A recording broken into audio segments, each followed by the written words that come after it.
your seat, light it up, let's unwind. Kevin and Kerr bringing topics of all kinds, from cigars to sports, family and more. Everyday stories you'll want to explore. So take a puff or ponder away. Join the talk, it's the highlight of your day. Puff and ponder where the sparks ignite, conversations blazing day or night. Tune in now, let the stories take flight. It's the Puff and Ponder podcast, where we get it right. From fast cars to last night's game, family laughs or today's big name. We've got the topics, we've got the vibe. Stay tuned in and enjoy the ride. So lean back, relax, take a break. Kevin and Kerr got the chat you'll appreciate. Puff and Ponder, the show that's great, where conversations ignite. Don't hesitate.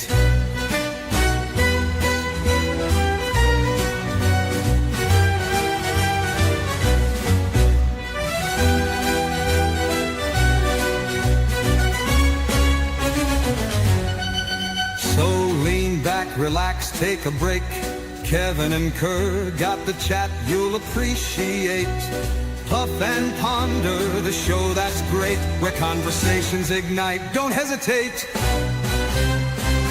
Oh, hesitate.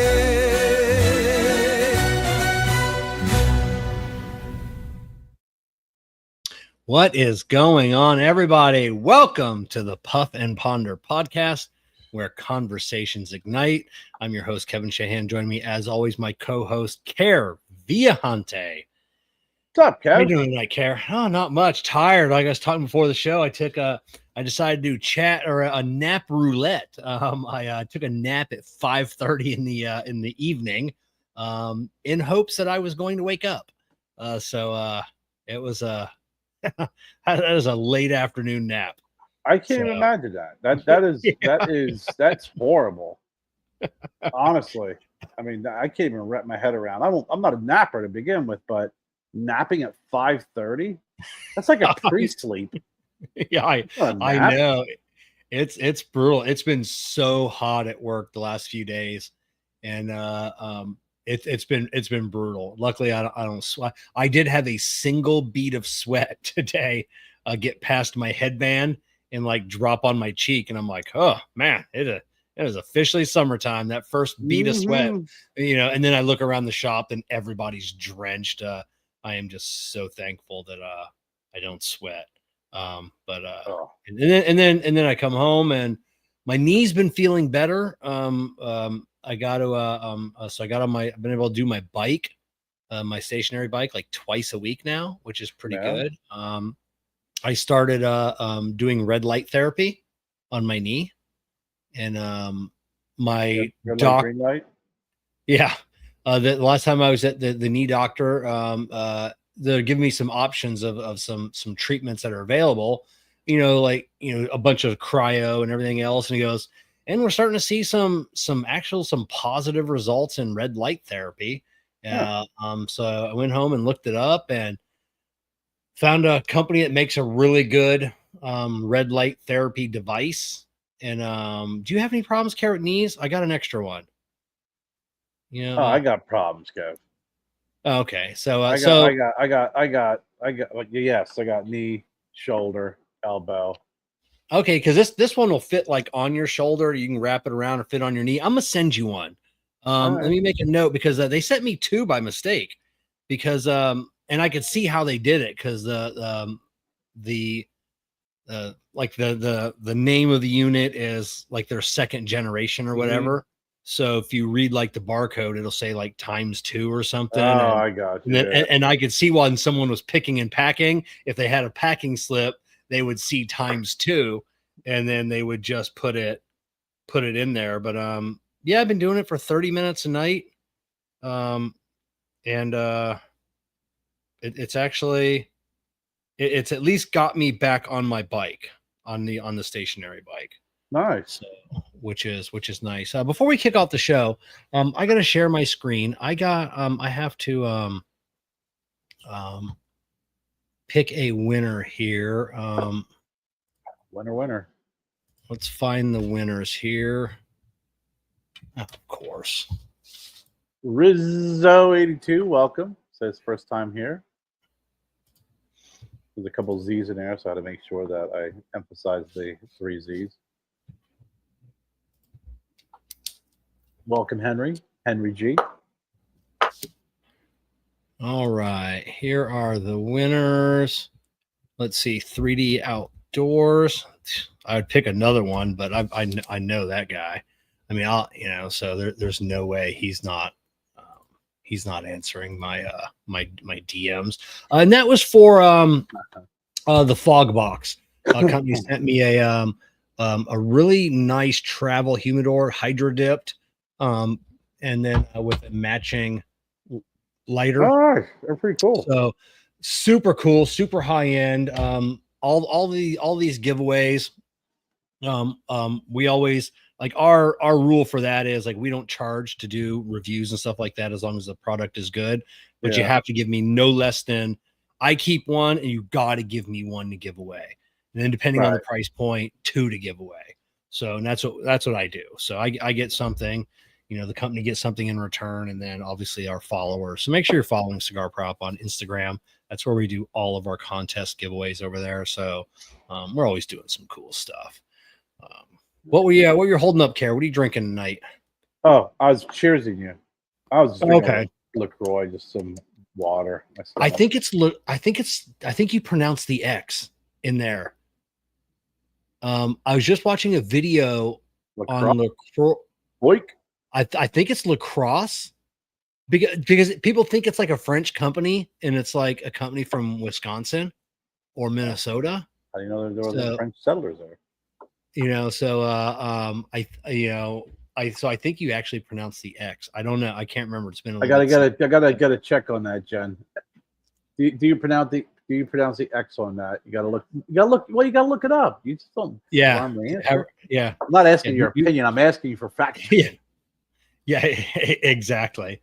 So, but I'm enjoying my Bacardian diet, and these millennials are always coming up. So for the longest time, the Diet Coke, it was they named it the Crispy Diet Coke, which everybody knows what a crispy Diet Coke is. When you pull it out of the fridge, you're parched, you crack that open, it's ice cold, like right before it freezes, and it is just like the perfect beverage.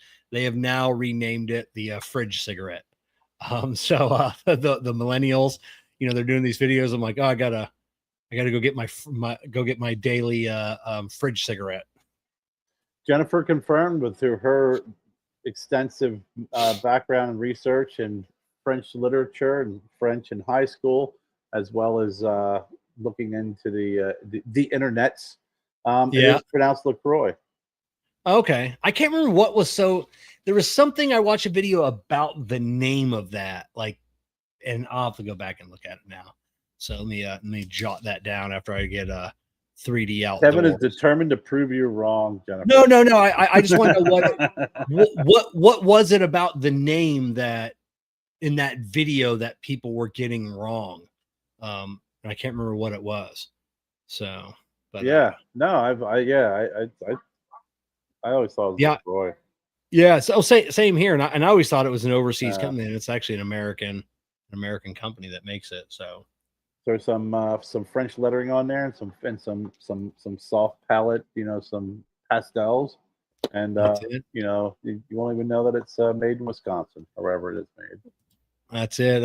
Rizzo drinking Sprite tea, and smoking a Don.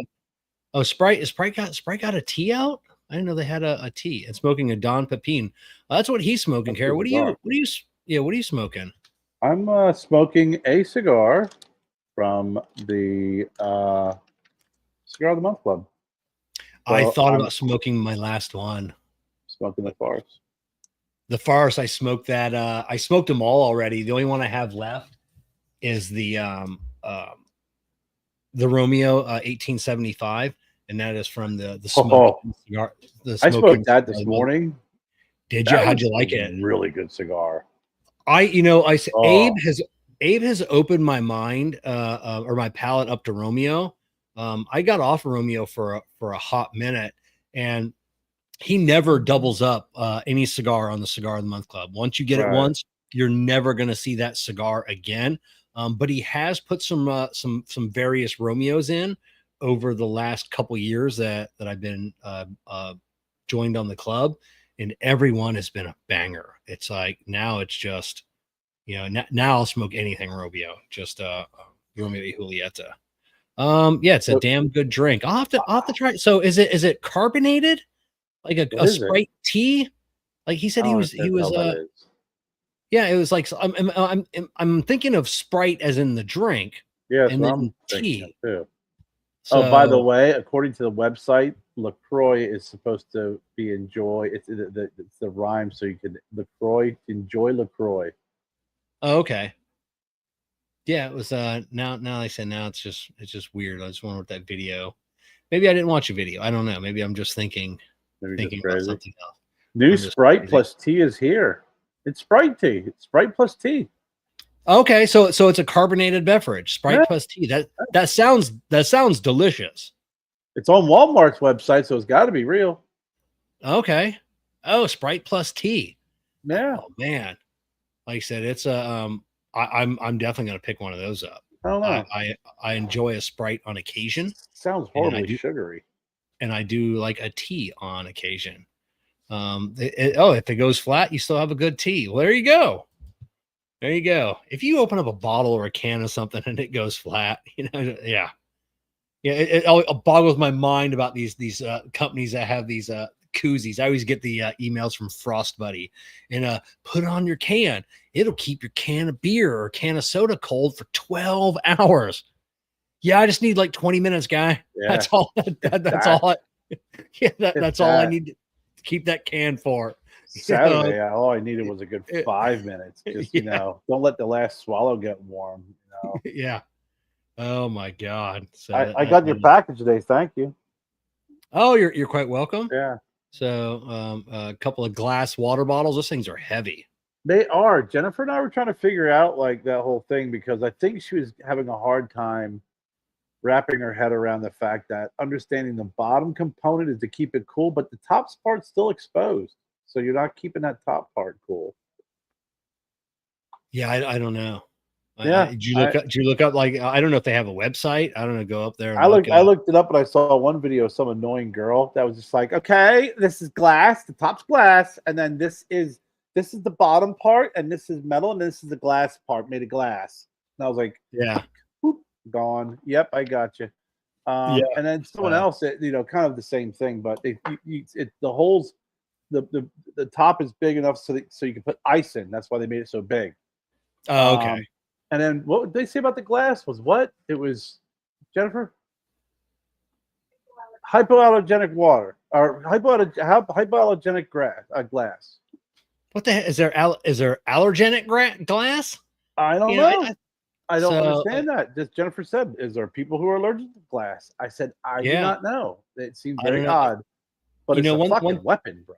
Whew. Yeah, oh yeah. I know that's one thing my daughter is her and her boyfriend are trying to get out of, and they're definitely going to keep their, obviously she's pregnant. If anybody watches our unboxing videos, is try and use as very little plastic with the baby as they can, just trying to glass everything, even trying to do, they're switching to glass heating dishes, serving dishes, and just plastics are, you and me are doomed, Kerr. We've ingested enough microplastics where, we're at age 9. Yeah, I know. Whatever's in the hose, that's in me now. So that's that's fine. But what are they gonna do about diapers? They're gonna do cloth diapers? No, they're not gonna do cloth diapers. Diapers have plastic. Yeah, so it's a little tougher, but it's point of entry. They're having a boy, so I guess the point of entry is a little bit smaller for the still though. Oh, I mean, it's tough. It's tough to get away from plastic or oil. You got to watch Landman when Billy Bob Thornton goes through the whole line of all the different that involve petroleum.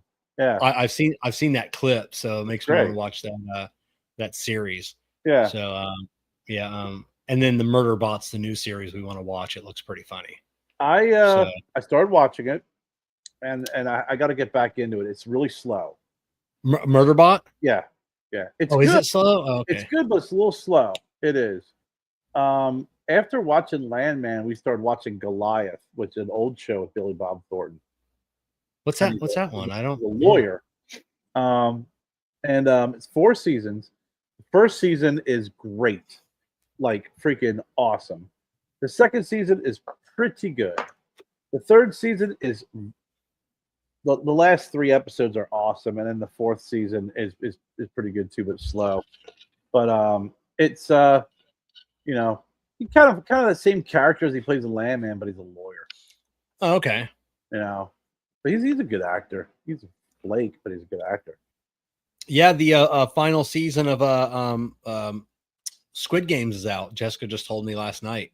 So yeah, we started watching it. No spoilers, but yeah, so it'll be interesting to see how it wraps up.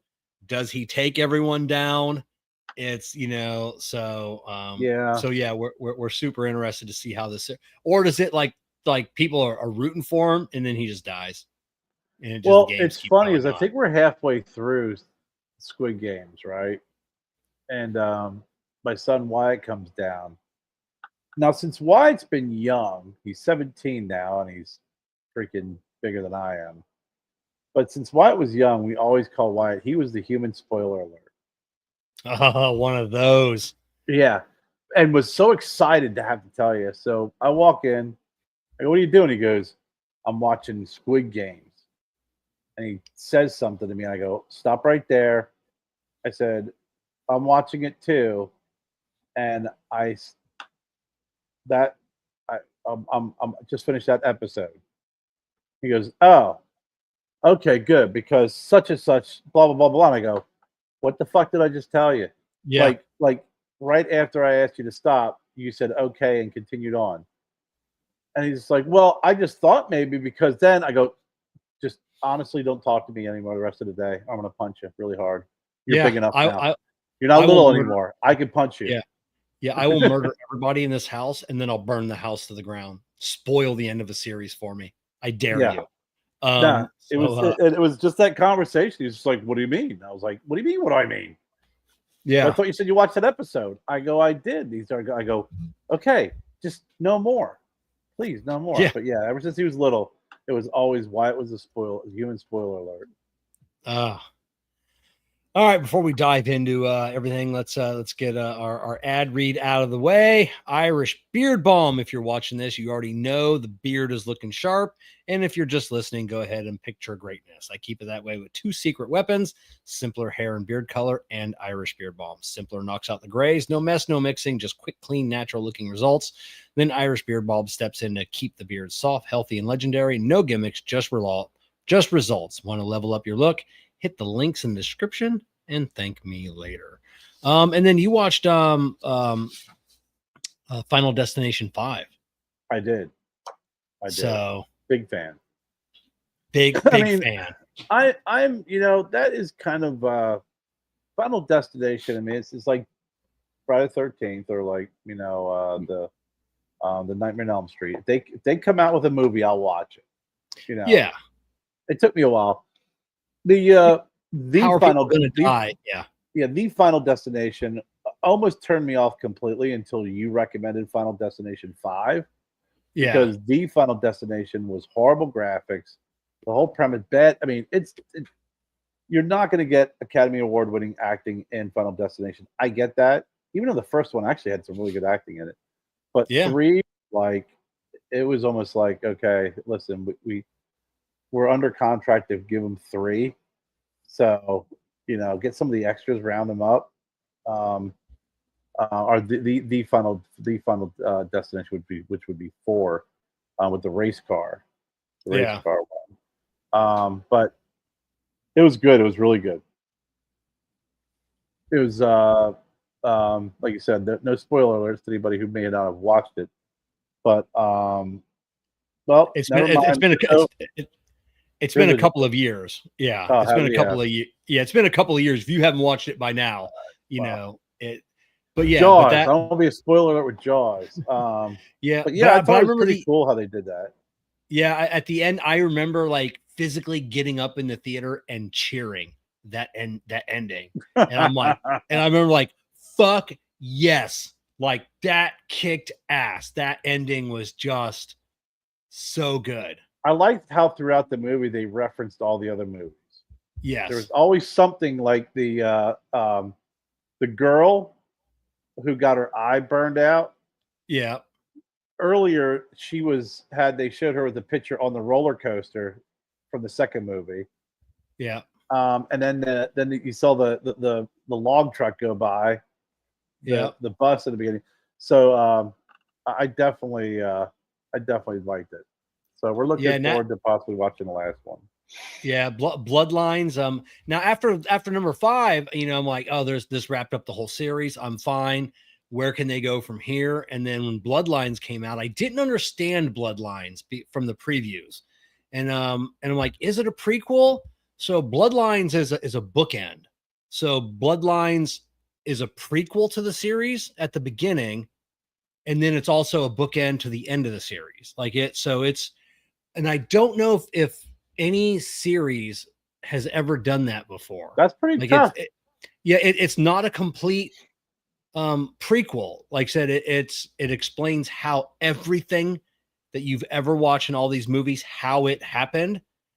So that's a prequel, and then it's the bookend. It's the end of the series. It tells you how the series ends. So like, so they could do another, whole nother run going off in a completely different direction, but it was really cool how they bookend it. Oh yeah, you didn't see 5, saw Bloodlines. You got to see 5. Good. 5 was really good. Yeah. So, but yeah, I was trying to explain because Jessica had never seen the movies, and after your text last night, you said you'd watch it. So she's like, so I'm trying to explain Final Destination. I'm like, okay, each movie starts the exact same. There is a horrific accident, and then somebody comes to, and Jessica's just like, well, here's a flaw in that. I'm like, shut your face. There is no flaw in this. They're flawless. So she has but she doesn't like scary movies either. So yeah, Jennifer doesn't like them either. She's not big. We watched Sinners over the weekend. Well, I watched Sinners over the weekend. Yeah, I watched that with Gabby a couple weeks ago. Jessica didn't want to watch it.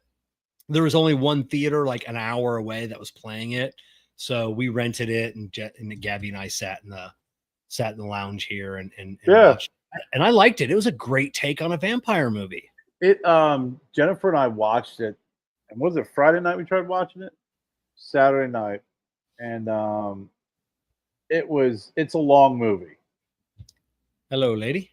It's a long movie, and we watched it right up to the vampire part, and I was falling asleep too. So Sunday I woke up, came out, and I finished watching the movie.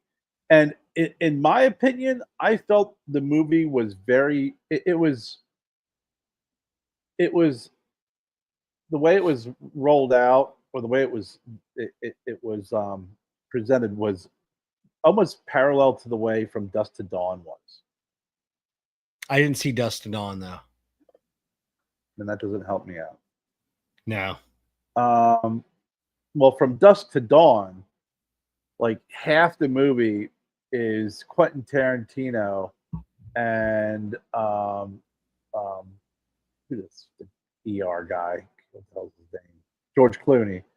And they're these bank robbers, and they're doing this stuff, and they're trying to get out of America, going to Mexico to meet up with these people because they robbed some money. And then when they get to the freaking bar in Mexico, it's a bar, it's a vampire temple. Really? So I'm gonna write it down. Him and Robert Rodriguez did it. So they Quentin Tarantino directed the first half of the movie. Rodriguez did the second half of the movie. Selma Hayek's in it, so I think this is where she got kind of her big start in that movie. Harvey Keitel's in it. So it's an old movie then. Okay. Yeah, fantastic movie. I mean, it is just it's one of those movies that it's just great. So when I watched this movie, I thought, holy shit, you know, you could have left the vampires out of the first part. That would have been a really good movie about the Yeah. brothers, everything. Just really, really good, well written. It was long, but it was well written. It was a great storyline. And then when they opened up, the place, it just turned into a completely different fucking movie. And then they tied it all in at the end, which was pretty cool. I liked how they did Yeah. that, but it was very much a From Dusk Till Dawn type movie. I think you'll like From Dusk Till Dawn. Yeah, it sounds good. Jessica will watch a scary movie with me on occasion, but she prefers not to. Now my daughter hates scary movies. Not Gabby that watched Sinners with me. My daughter Amber, but watches all the scary movies.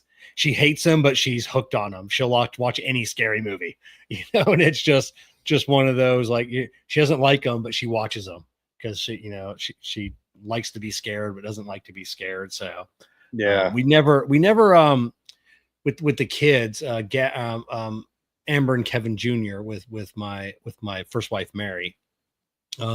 We never like restricted what they could watch, like as in movies, like TV shows. Like kids, they always watch cartoons and everything else, but yeah, movies, whatever we were watching, scary. We didn't, anything that was, sexual in nature, we didn't let them watch, but any scary horror movie they were watching since they were toddlers. And so Amber has grown, a love of them, but Yeah. we're not those helicopter parents that sometimes, which it's probably bad, Well, letting them watch it, but and good at the same time. yeah, yes, and no. There, Jeremy liked your speedo pick. Thank you. We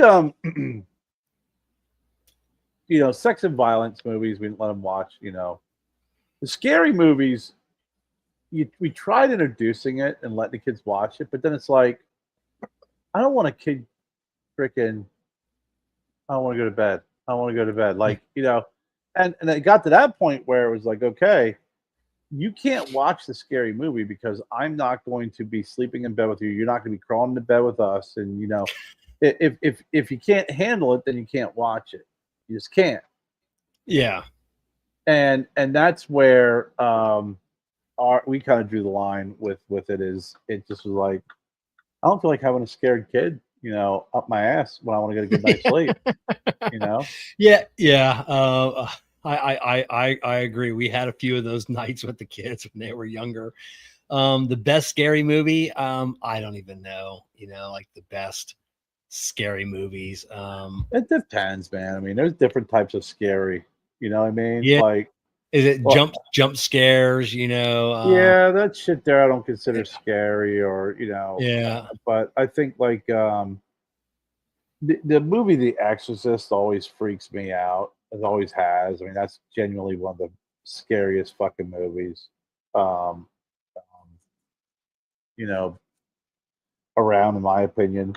But I also, watch other movies that really kind of freak me out. There's a movie. It was I gotta find the name here. It's escaping me right now. Um, but I think there's other movies that when you watch it and they're based off reality or something that like a serial killer, like those freak me out because it's like, you realize just how close to freaking insanity you are on a day-to-day basis. Oh yeah, like when we watched the Dahmer series, on his biography, and that was freaky. Yeah, Frailty. Yeah, Frailty. Yeah, it was Bill Paxton's debut as a director, and it's a great fucking movie, really great. But when you start watching it, you're like, dude, that's crazy people. Like they really believe this shit, and it's not like Jason or Freddy and that shit. There when you were growing up, it was just fun because you throw a hockey mask off and you hide in the woods, you scare your friends. But when you're starting to watch some of these movies where you're just like, God dang, there's crazy people like that out there. Like true, just and you probably pass them in a freaking parking lot, pass them in a grocery store, probably Oh yeah. super nice There was in a a restaurant. yeah. There was a couple movies that were pretty scary. It was like a truck driver driving a big rig, and he was like murdering people. I can't remember the name of that movie. That was really good. Oh yeah, It was the new It's were fantastic. I love what they did with Pennywise.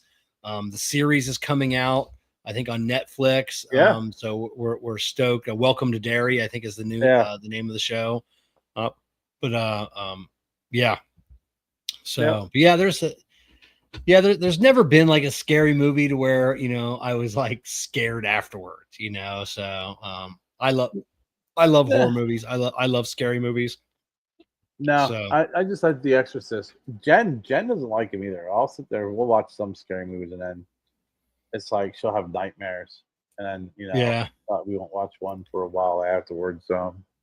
Oh yeah, it's definitely a few and far between me and Jessica with her.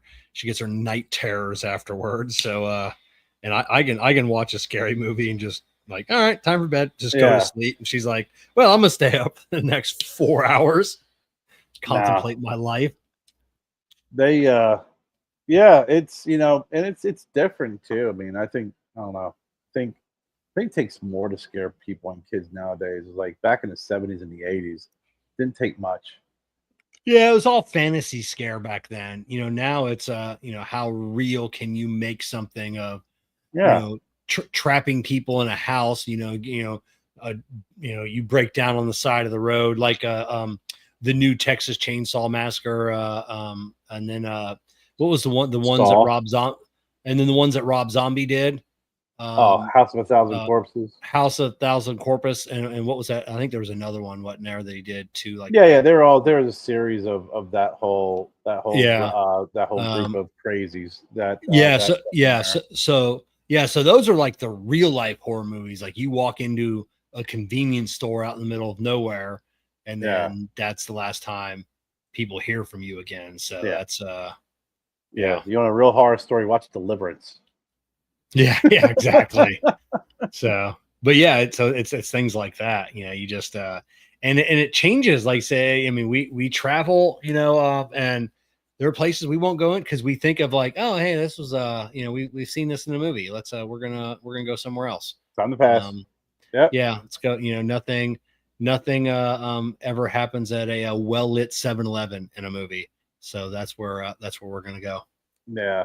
No, it's too much, too many. Like I said, man, it's not the jump scares and the screams and all that stuff. That's just entertaining to me. It's when you get into the we were watching the series on TV. I think it was Mind Hunters or something. It dealt with the and they canceled the damn series too. It was really good, but it delved into the early days of the FBI profilers. Oh yeah. When they deemed the term serial killer, and they was interviewing serial killers, and to hear and they actually what they did was they did these different serial killers. They went back and they have videos of them because this was based off of a true story. What really happened? Yeah. On how they interview these guys. When you're talking to somebody who's having a conversation like we're having right now, and they're just not like talking about killing someone, they're actually describing what they did and just describing it like I got up this morning and freaking made Wyatt some breakfast. I grabbed myself breakfast, came out of here, smoked a cigar. Now they're saying the same thing, like, walked in, my mom she just started yelling at me, so I cut her head off. Yeah. And you're just like, what? Yeah, and then just skinned her alive. And it was not a heart rate go up, nothing. Yeah, and then the Price is Right came on, and then our RJ take an Ambien afterwards. Luckily, I've never needed an Ambien. That is my superpower. Sleeping is my superpower. I can sleep anywhere, anytime, any place, for any amount of time.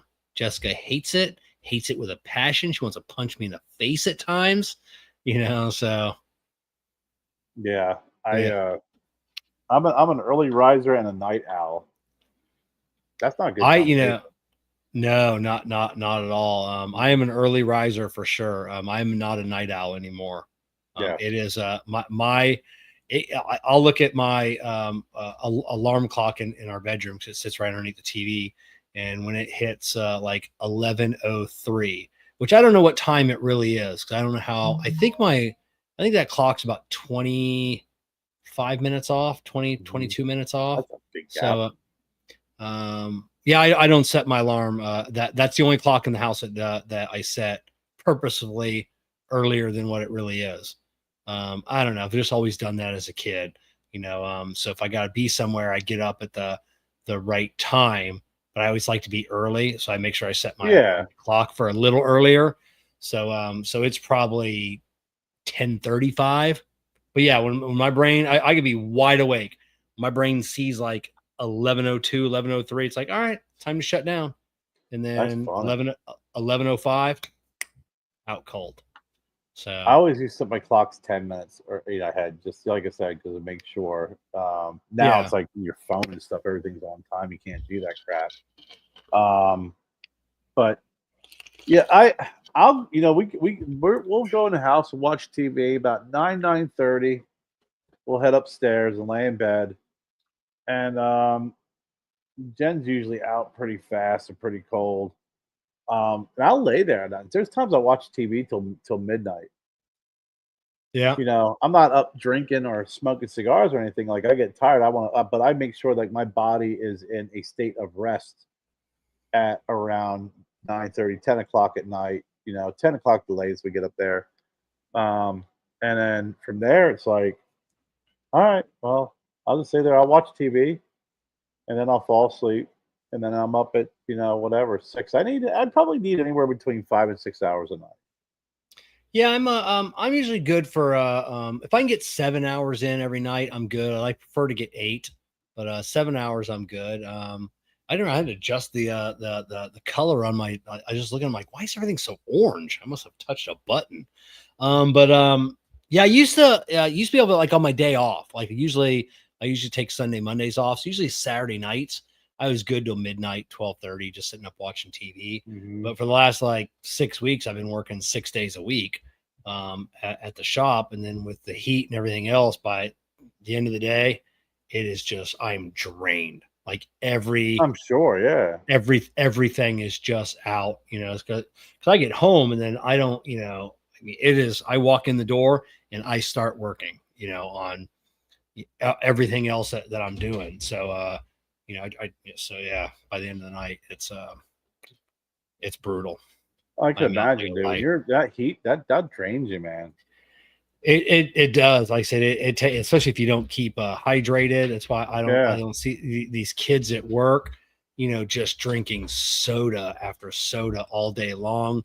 The one kid walks next door to Dunkin' Donuts at least every day, like 2 o'clock in the afternoon, the height of the heat in the shop and in Florida, and he gets this giant 3,000 calorie contraption from Dunkin' Donuts that's got all the it's an iced something with all the cold foam and the chocolate and like an extra large, and then he just starts sucking it down, and I'm like, I would throw up instantly. Oh yeah, with that late in the day.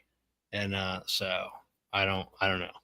So we shipped him off to another shop this week, so he was kind of one of them slow guys. Like, you got to get out. That'd be horrible. I can't like that could, bless you, having all that sugar. I mean, I gotta drink. I drink a ton of water a day. Oh yeah, I have to. If I don't, I'll just it's terrible. And I gotta have mine flavored with a little bit of Gatorade. I have the tablets, the 0 sugar tablets that you just drop in the water and they fizz and make Gatorade. And I remember we talking about that before. Yeah. So, and like, they don't give a lot of flavor, cause I don't, I make it with a lot of water. I just need a little flavor, just like 5% flavor, just enough, cause plain water, I won't drink it enough. Really? I'm cool with just regular water. I think actually I'll drink less flavored water. You know, I like seltzer water and regular water. I'll have a Gatorade. I may have a Diet Coke a day for lunch. That's it. Yeah, I have maybe. I have one for dinner. I made this one at 4:00, and this will be the only one I drink today. I drink one. I can't. Every now and then at work, I'll have like a Diet Coke, like a nice crispy cold Diet Coke. But about halfway through the can, I'm like, oh, this was a fucking mistake, and it's just, and I'll never finish it. Just sometimes you just want something ice cold, and you think you want a soda, and it's like, like I don't feel so good.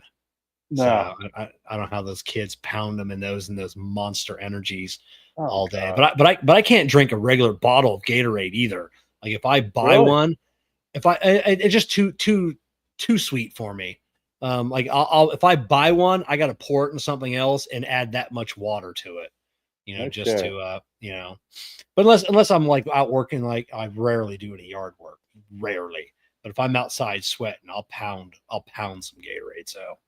So yeah. So, certain Gatorades, I like the white. It's called Cherry Ice. Yeah, that's become my fast favorite. Yeah, I'm the lemon lime. That's it. The traditional. Just the traditional. They used to make my favorite. Talking about the Sprite with tea. Gatorade used to have a tea like 20 years ago. That was my favorite. That was the best Gatorade. That was the best Gatorade they ever made, and I absolutely loved it.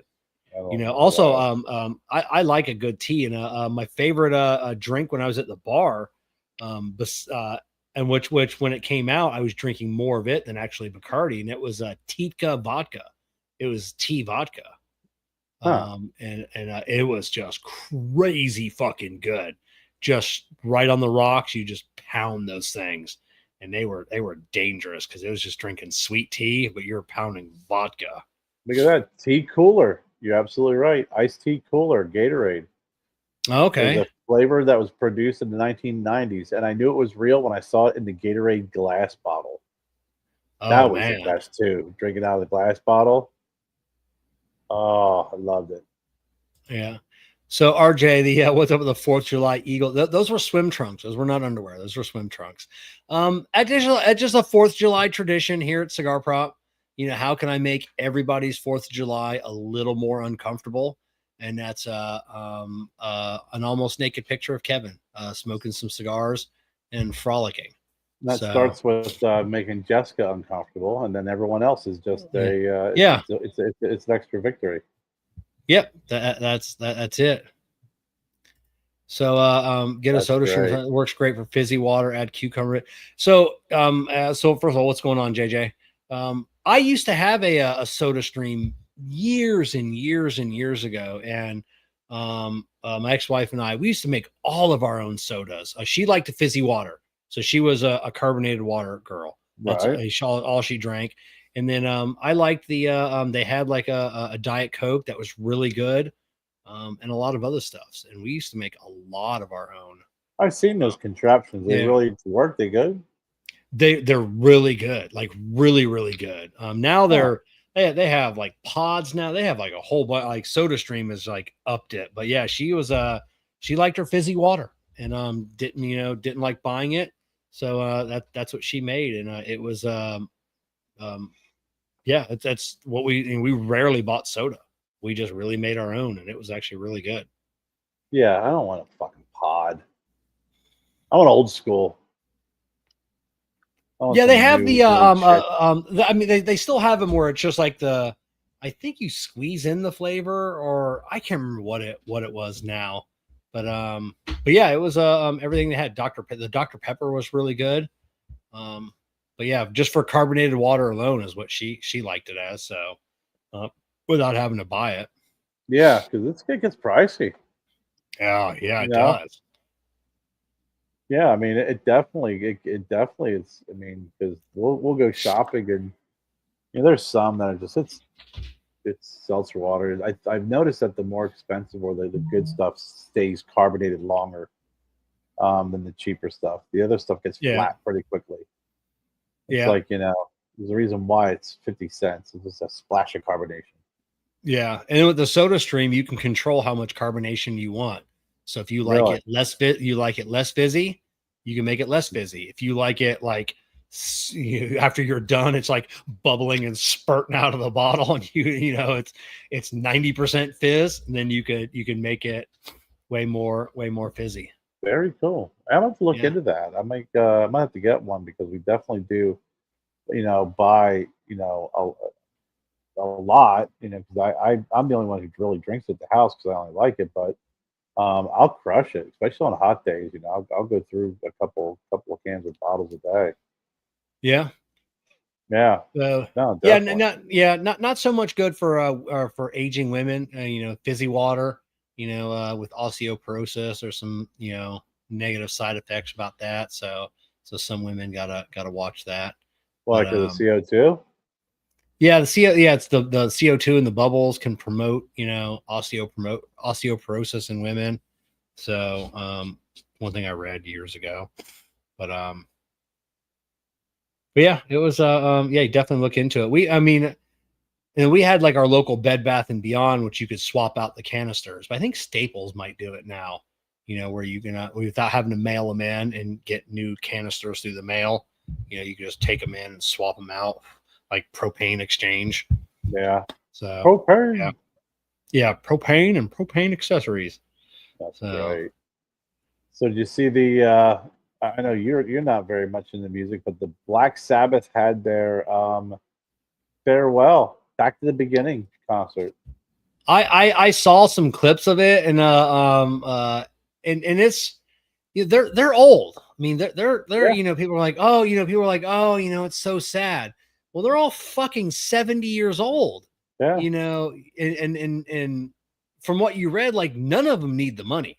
Like they tour because they really love it. It's not like these cats you see from that didn't make any money in the 50s and 60s that are still up there crooning when they're fucking 90 years old. Literally, I forget which is the last one. They propped him up on stage. And it was like his last performance. He was like 90 years old. And it's like, yeah, because he needs the money. And it's just like, that's fucking sad right there. Deal with the mafia. He's still paying off mafia money from back in those days. Yeah, exactly. But yeah, it was a little sad to see Ozzy in that condition. Yeah, it was. They're all late 70s. Yeah, I think what was amazing is Steven Tyler is older than Ozzy. Steven Tyler's older than Ozzy? Yeah, he was out there freaking sounded fantastic. Yeah. I mean, wow. Just sounding he's 77. I think Ozzy's 76. He's 77 out there jumping around, sounding still sounds good. But yeah, couldn't believe it. Man, that is crazy. So JJ's got a Corbo band. Simpy Soda has good deals on cartridges. Oh, nice. And then they had Ron Wood out there from the Stones, and he's what is he? He's 78, and he looks like he's 178. So yeah, I mean, so some of those guys when you see them out there, and you're like, it's there's obviously a big gap with their age. And Sammy Hagar, guess how old Sammy Hagar is? You know who Sammy Hagar is? Red Rocker. Yeah. Sammy's got to be 65 years old. He's maybe Sammy 62. Hagar, Van Halen, right? Yeah. Before that, he had a solo group. He had a solo band, right? But before that, he was in Montrose. Montrose is an old rock band from the early 70s. Sammy Hagar is 77. Wow. That's tequila up with him. That makes he's still looking good. That's tequila. It's got to be. Yeah. but yeah, he's 77, and back in the day with he was real. You see some of the videos of him, real super young, jamming Yeah. out with Montrose. Yeah, Man. yep. You know, and if they're still touring because they love it, you know, I think those are some of the best shows. You know, when they really love it. You know, I had seen, I'd seen the Beach Boys, I'd seen the Monkees, you know, and you could tell. I mean, they were touring because they had to do it because they needed the money. And then a lot of these other groups in the like the '60s, you know, they didn't make a lot of sign bad deals, and they really need to tour because they're fucking 70 years old and Yeah. they're broke, and it's those aren't the best shows. You know, Aerosmith, everybody, they're all of them are rich. You know, they tour because they still love it and they still love the money. So Yeah, I remember years ago when they kind of got back in the '80s, when they had a resurgence, late '80s. So they're touring. It's like, why are you touring? They're like, oh, we need the money. Like, but you were big in the '70s. He's like, it all went up my nose. You yeah, know, oh those yeah, guys back then. I mean, they freaking were so much coke and heroin. You know, oh yeah, yeah, they freaking, burned it all away. oh yeah. You know, yeah, just gone. And then, like I said, they had their a lot of them had the resurgence in the '90s. You know, I know Aerosmith got a little bump from the rap group the Fat Boys. You know, had sampled no, it's Run DMC. Run DMC. Run They did DMC Walk This got Way.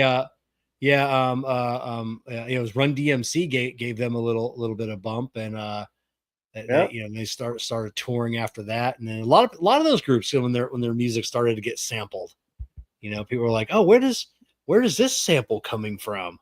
Yep, late '80s, early '90s, they had a really nice run with Permanent Vacation and Get a Grip, and they had a number of videos. They became really big in the different videos from MTV back when they actually played music videos. Then he did the theme song from Armageddon. So he had the big movie like that. I see them. Probably right around like 94, 93, 94, and Jackal opened up for them.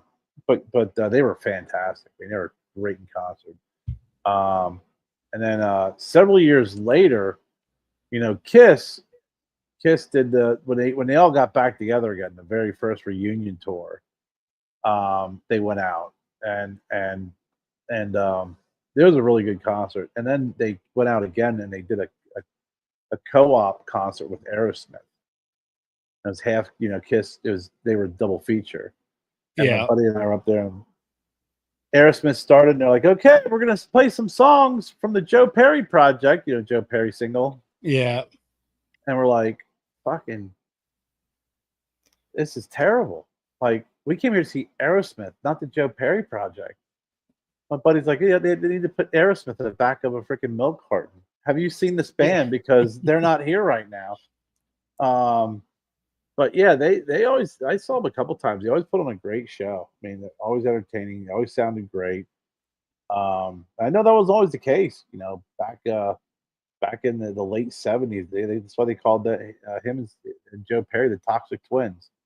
Those guys are just ass deep in drugs. Yeah, years ago for this company, we had it was two technicians, Steven Tyler and Joe Perry, worked at the shop with us. And I was trying to think of the third, and it was from a different group. But there was also a third person that had a musical name that got hired. And I'm like, what are the fucking odds? We have a Steven Tyler, a Joe Perry, and God, I'll have to text my buddy Robert tomorrow. He worked with me at the shop. Like, what was that third kid's name that had like a lead singer name, but yeah, I was like, that is weird. That is really weird. Do you remember the Rick Springfield song? I've done everything for you. Oh yeah. You've done nothing for that's the Sammy Hagar song. He actually redid the Sammy Hagar song. Oh really? Yeah. Oh yeah. I watched a video once on YouTube. And it was like 10 or 12 minutes, and it was all people that made these songs like really famous. And it's like they weren't their songs. Mhm. Like they Dolly Parton did that. She refused to give Elvis some of her that he wanted to cover some of her songs, Mhm. and she said no, because they wanted all the rights and Yep. and the money and everything else. But yeah, it was the same with a lot of those. You'll hear the song like, oh, it's a great song, and you find out, oh, they just redid a song from like 30 years ago. Like, what? Whitney Houston did "I'll Always Love You," Oh, "Bodyguard." that was That's Dolly Parton song. yeah, that's Dolly Parton's song. Yep. Yeah, yeah. Yeah, So it was I read that about her, and saw her interview too about how the who is that guy who was Elvis's manager, Doc something or yeah, other. yeah. Yeah, wasn't it? Yeah, it was either Doc something or Sergeant something, or it was something something like that. But Yeah, yeah. And she said that he was kind of like, no, like this is that. She's like, they really wanted me to just give away all my rights, and she's like, nope, not going to do it. yeah, yeah, You know. and I forget what song it was, but she had end up making millions of dollars off that song, by just keeping all the rights to it. Oh yeah, So no, she's I love her. She's talented, man. I would love to see her in concert. And yeah, her story is crazy. it is, and she's such a nice person. She still has the books for kids, like program where she'll mail kids books, underprivileged kids, and Mhm. so Definitely she's seems got like a a really very good story. genuinely nice Yeah, person, And she's still married to the same guy. yeah, she makes a mean biscuit. We had her Dolly Parton biscuits on Sunday, the powdered mix. And I'll tell Mhm. you, even Jessica's like, she's like, I'm not a biscuit person, but goddamn, Dolly Parton knows her biscuits. And I go, well, of course she does. She's Dolly Parton. It was a mean biscuit recipe that she had. No shit. So yeah, we've tried a couple things of hers now, like her foods, like box stuff. I don't know if it was a cornbread or something else that we tried that was actually really, really good as well. So No yeah, kidding. Dolly Parton biscuits. Yeah, she I seen her do what the hell was that? Was that she got inducted to the Rock and Roll Hall of Fame or something, and she freaking did a rock song and played the electric guitar. And Oh, really? her guitar skills are crazy. She's Yeah. it's insane when you see her with her long nails and her big boobs, and then she just grabs a guitar and just like starts freaking picking away, and you're like, God dang, that's some Yeah. she's Yeah. sick But people sick want to know talent. what her hands look like because she wears gloves 24/7. You've never seen Dolly Parton's hands. What? So yeah, she always wears gloves. People because so and her arm. So it's rumored that she has tattoos from the palms of her hand all the way up. So that's No. like that's the because Kind of nobody's like ever seen her. The Mr. Rogers Yeah, theory. yeah. So yeah, Sophie, how you doing today? Um uh if you're a bot, you can bounce. But yeah, so that's the theory that Dolly Parton's covered in tattoos. That's why you've never No. seen her hands. So No. She's yeah. another one too that did uh, a good actress too. Yeah, great. Yeah, great actress. Yep. Yep. Yeah. Yeah, She's we're not 9 to 5. best little whorehouse in Texas. Yeah. Yeah. Yeah. My mom used to listen to a lot of growing up. Listen to a lot of the country Okay, back in the that's good, back in the Sophie. back in the 70s. What's that? Oh, she says I'm human. We get a Oh, lot. We've been getting a lot of bots from Kick. nice. So Well, yeah. welcome, human Sophie. Welcome, human Sophie. But yeah, my mom used to listen to a lot of country back in the day. Back in the Yeah. 70s, a lot of Elvis. So it was, Charlie Pride, Conway Twitty, Charlie Rich, Johnny Cash, Elvis, Dolly Parton, you name it. It's had all the albums and the 8 tracks of all that stuff, and that country music today is just too poppy for me. Yeah, I remember my mom liking like Engelbert Humperdinck, and Oh, then Engelbert Humperdinck is the freaking yeah, bomb, dude. and then Tom who Jones. yeah, Tom Woo-hoo. Jones, and like that, who is the guy that was out in Vegas? He always wore like the big capes with all the sequins on it. Elvis. Not Elvis, and it was yeah, I can't remember who that Oh, you talk about God, I know what you're talking about. He's an actor too. He did some acting, right? yeah. Yeah. Um Oh God, I can't think of his name right now. I can see his face too. yeah. Uh, God, what was his Wayne Newton. Wayne Newton. So Liberace. yeah, Liberace. So yeah, so that's what my mom liked, and then my dad was 60s beach music. So that's where my love of the Beach Boys, Jan and Dean, came from. So that was my dad's influence there, and I love that I was able to pass that along to my kids. And Amber, like I said, had the beach theme with the surfboards, and she can sing just about every Beach Boys song that there is. So I love that. Yeah. My dad was a good mix of he had all the rock albums and 8 tracks. So that was back when he would have the 8 tracks, and on the 8 tracks would be like the Doors and the Rolling Stones, Yeah. and they would like it was like their first attempt at a mix, and it was 2 albums in one, great deal. But he had that. He had the Beatles, Sly and the Family Stone. Yeah. Gosh, the uh, he always he did like his like some of that old rock, like the Three Dog Night, and That's all what that stuff. my dad was Three Dog Night. One of the first tapes I ever bought was Creedence Clearwater Revival. Yeah. I remember being at a car show. I said, man, I haven't thought about that in forever. And I said, Chicago. I have very few memories of growing up. Just kind of make space. But I remember being at a car show and hearing, and I can't remember the name of the song. It's like one of CCR's most popular songs. Was it The River?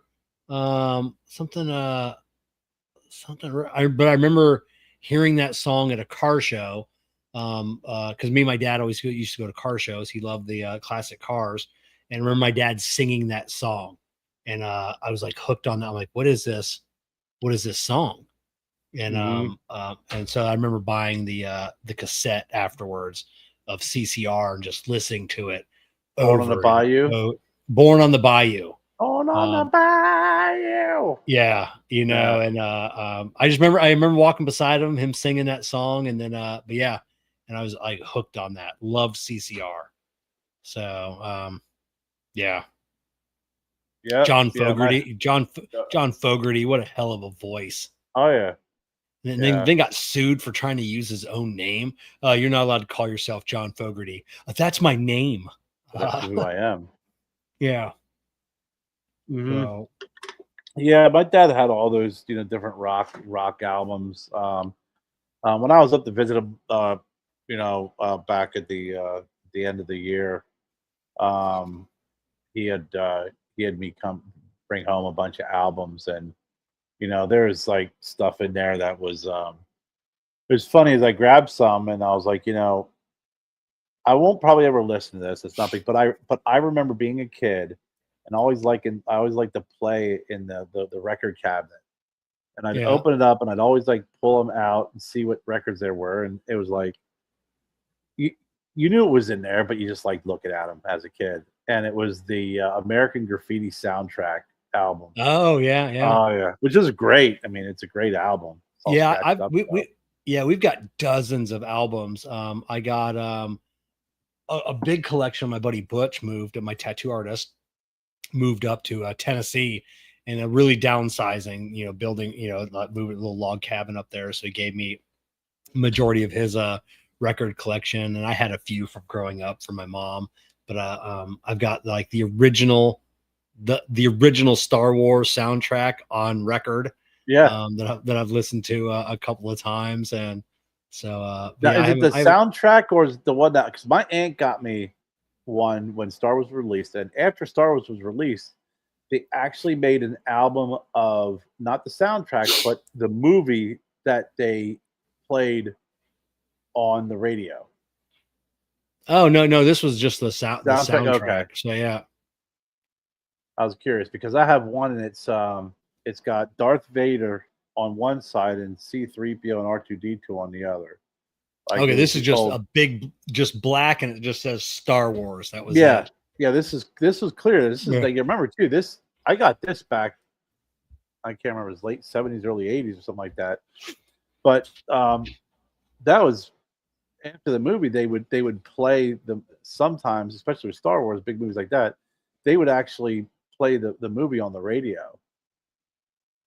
And this is what this is. It's the actual movie, but it's on, an album. It's on an album. Wow. Yeah.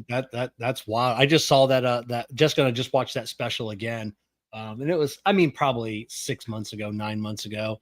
And it was on the only record album. Like, now there's a few more popped up, but like, this is the longest running family record producing records in the US, and the guy, and he talked about his heyday of, of working 3 shifts, 24 hours a day, can't keep up, and then, CDs came out, and it really took a dive into the business, but they did pivot, and they were making CDs at the same time they were still making records, but they were down to like 1 or 2 machines making records, and then in the late 90s, early 2000s or something, when like Pearl Jam and Nirvana started releasing on album again, and then that resurgence came, and now they're back to like 2 shifts.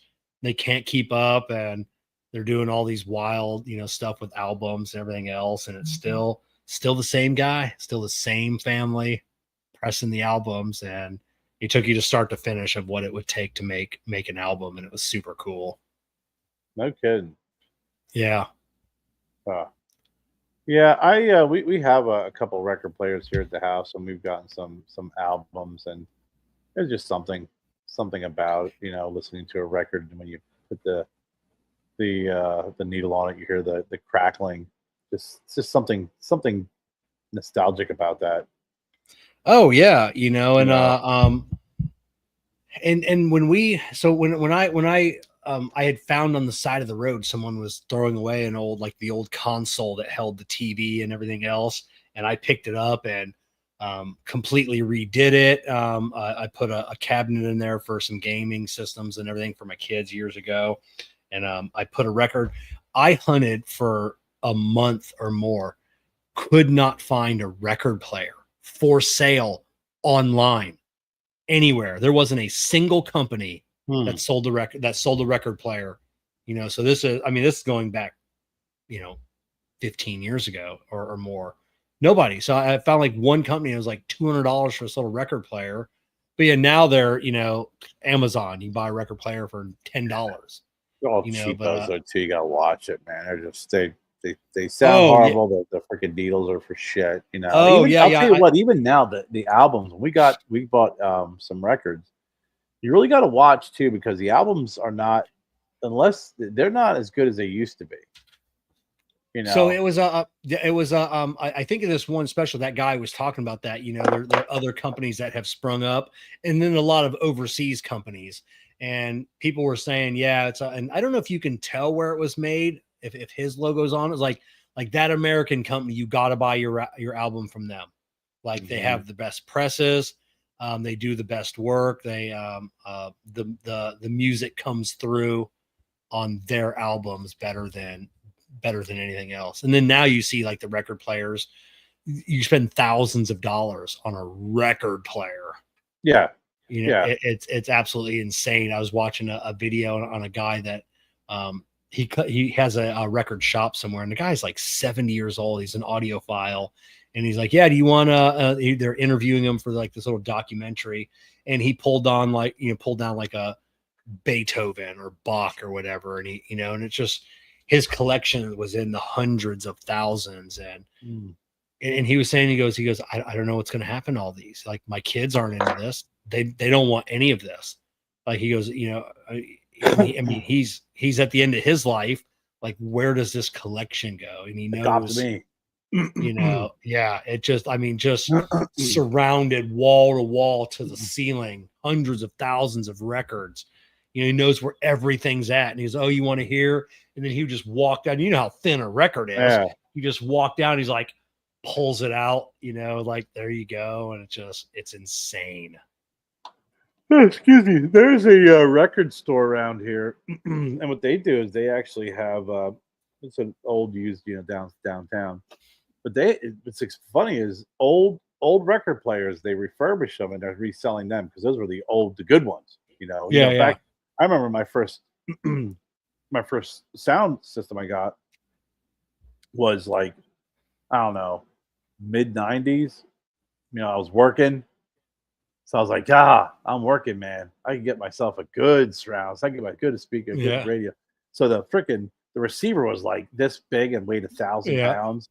Then they had the cassette player. They had the freaking 5-disc freaking rotator, and I had a record player on top. Yeah.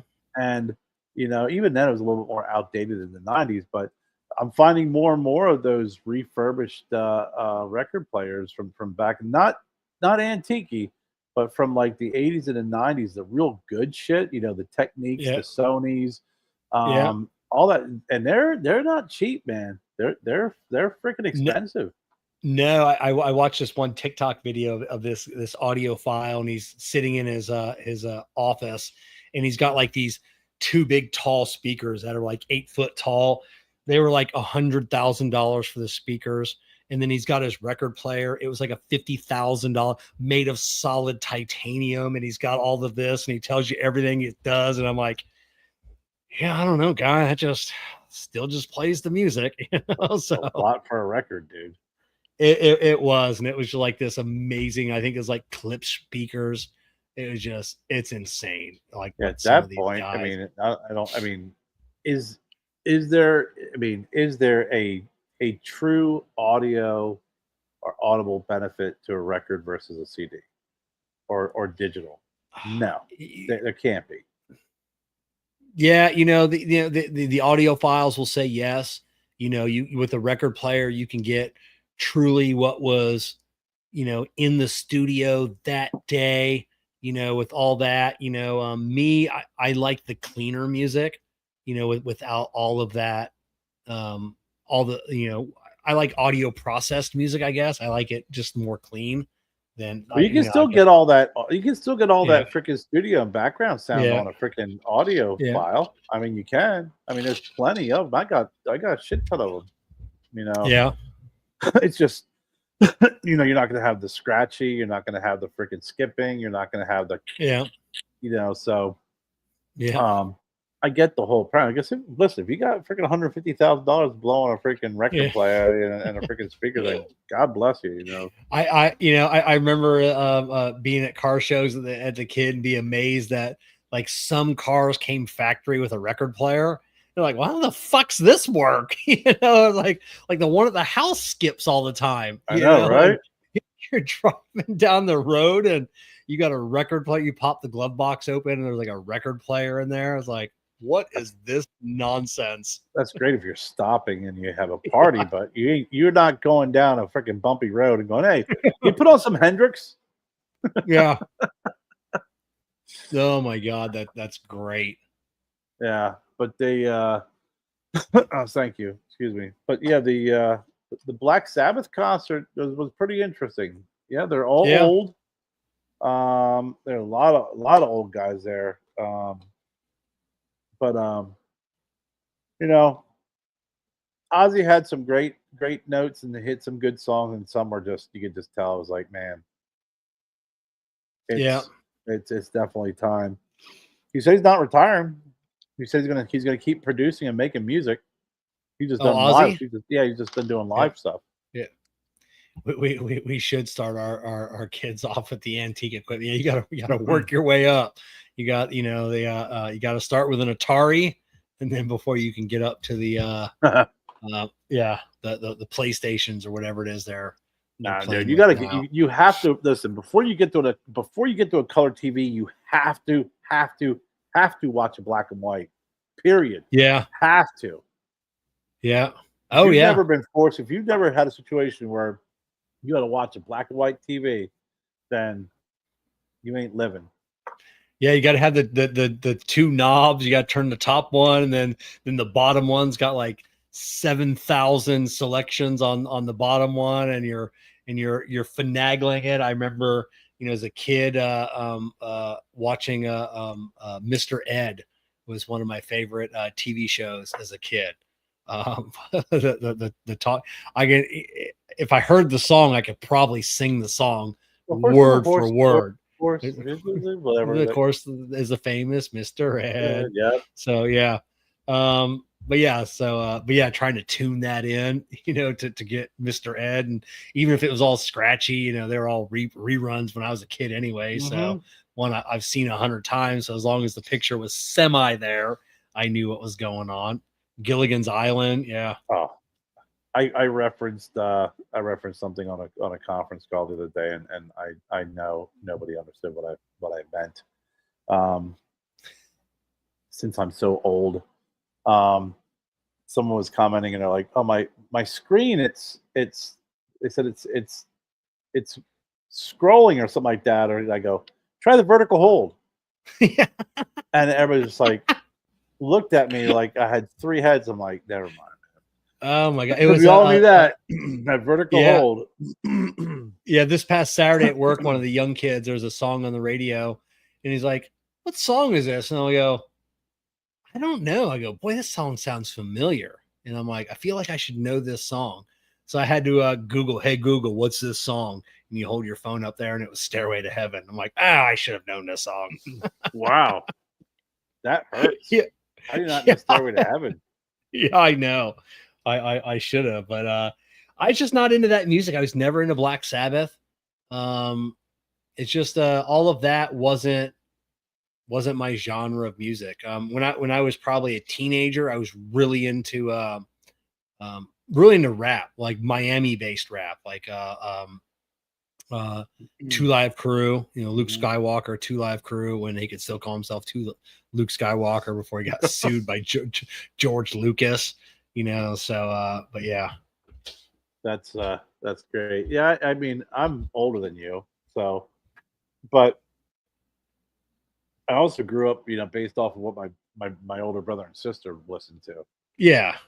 So, there's always that. That was always the big influence. So growing up, it was always Kiss, AC/DC, Jimi Hendrix, Ozzy Osbourne, Black Sabbath, all that old 70s rock. That's what my brother listened to. That's what my sister listened to. And that's what we had in the house, Yeah. And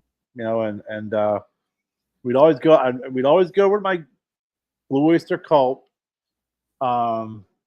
Rainbow, Crocus, Blue Oyster Cult. Blue Oyster Cult.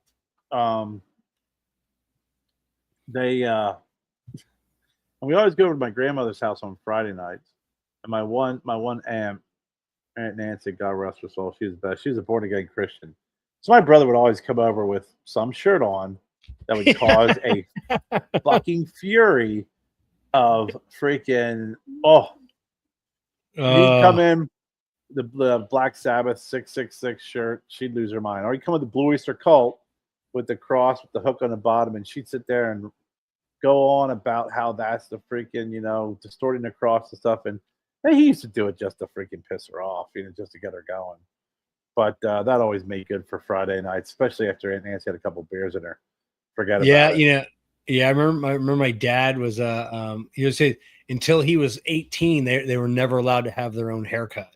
Like they grew up on a farm, my grandfather, just like one of those guys in the 50s, it's like, you cut your hair, boy, You know, it's like everybody, you know, it was either shaved your head. You know, he would actually take the sheep shears and cut everybody's head, and then as the boys turned 18, you know, it's like then everybody, it's like we're not allowed to have hair, and then it was all the way down. You know, my dad and all his brothers were you know, my dad was my dad.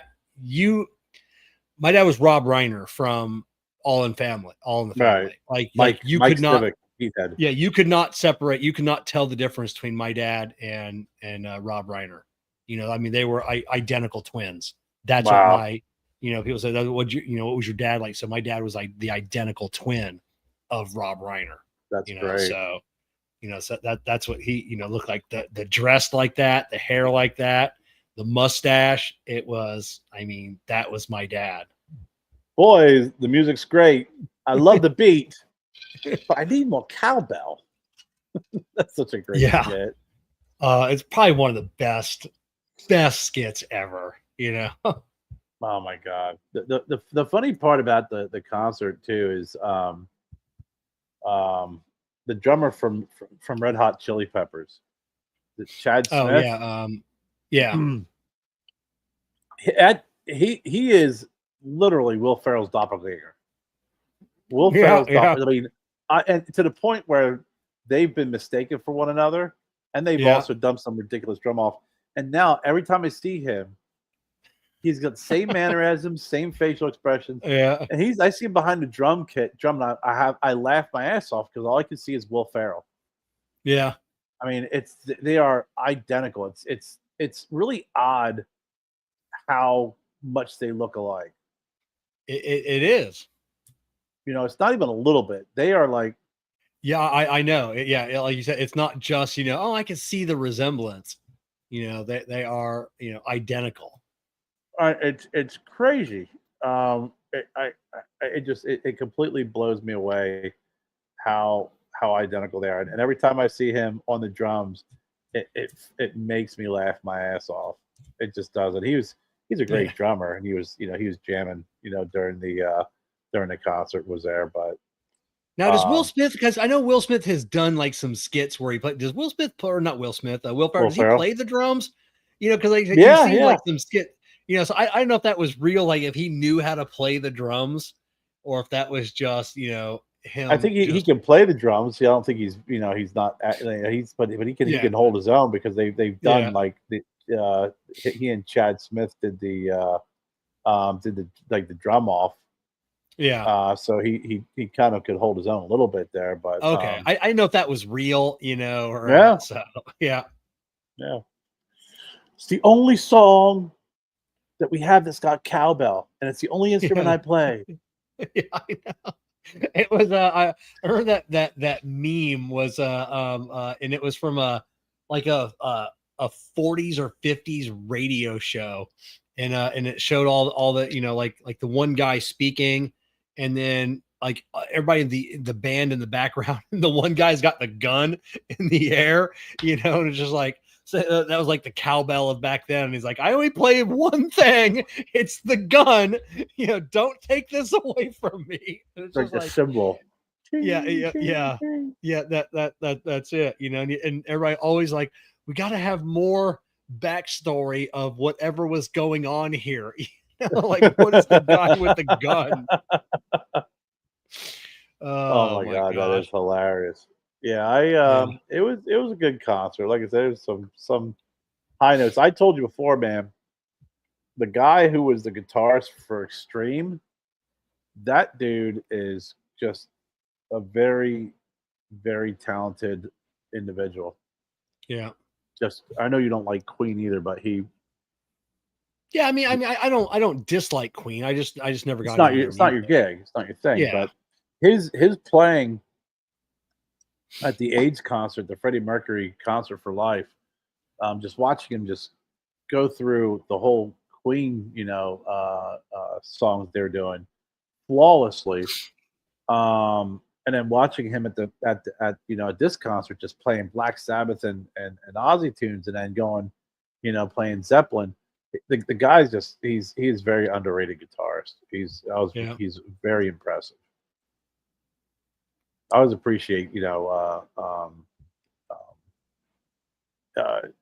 when you get to learn a little bit more about some of these kind of unknown musicians or musicians that they were a one-hit wonder. Extreme was one-hit wonder. You don't really get a chance to see just how talented they are. Yeah. One guy. Go ahead. No, go ahead. No, go ahead. No, the one guy who always blew me away that I never realized just how good he was is you ever watch Hee Haw? I remember my dad liked the show. I remember watching a few episodes as a kid. I can't, I know of it, Hee Haw and Petticoat Junction, but I can't remember like the actors or like the premise of Roy Clark. Roy Clark. I know who Roy Clark is. Roy Clark. Yeah. That dude is sick on the guitar and the banjo. Yeah, I knew the banjo. I didn't know the guitar. Dude, if you ever like Google him, doing some Spanish songs or just watching him play guitar, that guy is, when you watch it, you're like, okay, he needs to be ranked somewhere around Jimmy Page-ish, because that's pretty crazy, and you're like, this freaking Rory Clark, he's wearing a flannel shirt and freaking suspenders, sitting in a cornfield, but the guy freaking the crazy talent is, I was blown away by it. Yeah, the banjo, I love banjo music. I love watching people play. When they really, it's like, wow. Or Steve Martin. Steve Martin is an incredible banjo player. Steve Martin is an incredible banjo player. He went out on tour. He goes out on tour. Yeah. Years ago. But yeah, he used to play it on his stand up, back in the 70s as a joke, and then he really got into it. Yeah, Steve Martin. I do not like him as a stand up. I do not think Steve Martin is funny at all. Really? And that when he was on Saturday Night Live, he did a lot of funny stuff. But as a stand up comedian, I don't think Steve Martin's funny at all. It's just like yeah. And then he's also he's also really tight with Martin Short. I don't think Martin Short's a good comedian at all. Great actor. I like what he does, but but I remember my dad and I probably our favorite movie of all time together is The Jerk. I've seen it no less than 1,000 times. I remember like years ago when probably 15 years ago or so, 18 years ago, when how long I've been in this house, and there's someone delivering phone books, like when we still got phone books, and then I'd posted it on a Facebook, and it was like caption, "The new phone book is here. The new phone book is here." A few people got it, but most did not. But yeah, one of my favorite movies of all time, The Jerk. Oh yeah. Yeah, I can see where you're coming from, and I kind of tend to agree. Some of his stand-up stuff was just all slapsticky, goofy shit, but it was slapstick. That's not my favorite. Yeah, his movies though, very funny. He's very talented. But yeah, that and for some reason, I remember watching it. I remember going to see it in the drive-in movie theaters. Was The Man with Two Brains? That man! I forgot about that movie. Oh my god, just so effing stupid, but so hilarious. Oh my god, he did a lot of those like just dumb movies that Dr. just become horror. Just become cult classics. God, it makes me want to watch that. I haven't watched that movie in 30 years. If not, the Windex not more cleaner. than that. Yeah, shooting people up with Windex. But I saw that in a drive-in movie theater. Yeah, when I was a kid, it was actually some. I went with my parents, and it was like these. It was a thing you used to be able to go back when he did the all-nighters. But we also went when they do 3 movies, or sometimes they do 2 or 3 movies. And hell, even years ago when my daughter was a baby, we went to go see the Batman in the movies. It was Fantastic Four and Batman. He's had 2 or 3. Yeah. But the Man with the Two Brains was like the shoved in movie in between 2 other good movies.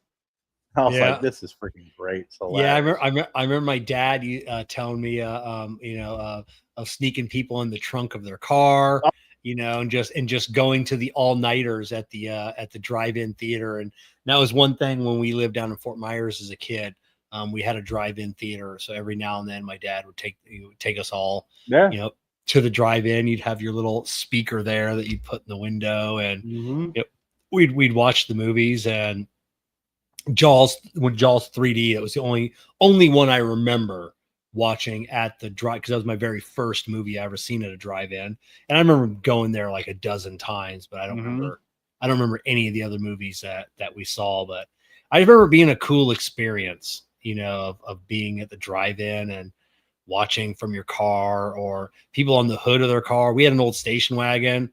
So like every now and then, like we would get on top of the station wagon and watch, you'd have your blanket and your old pillow, and, like watching from the roof rack of, that I always said, like, that's my lotto win, like, is opening up a drive-in. Even if nobody ever came, I don't care.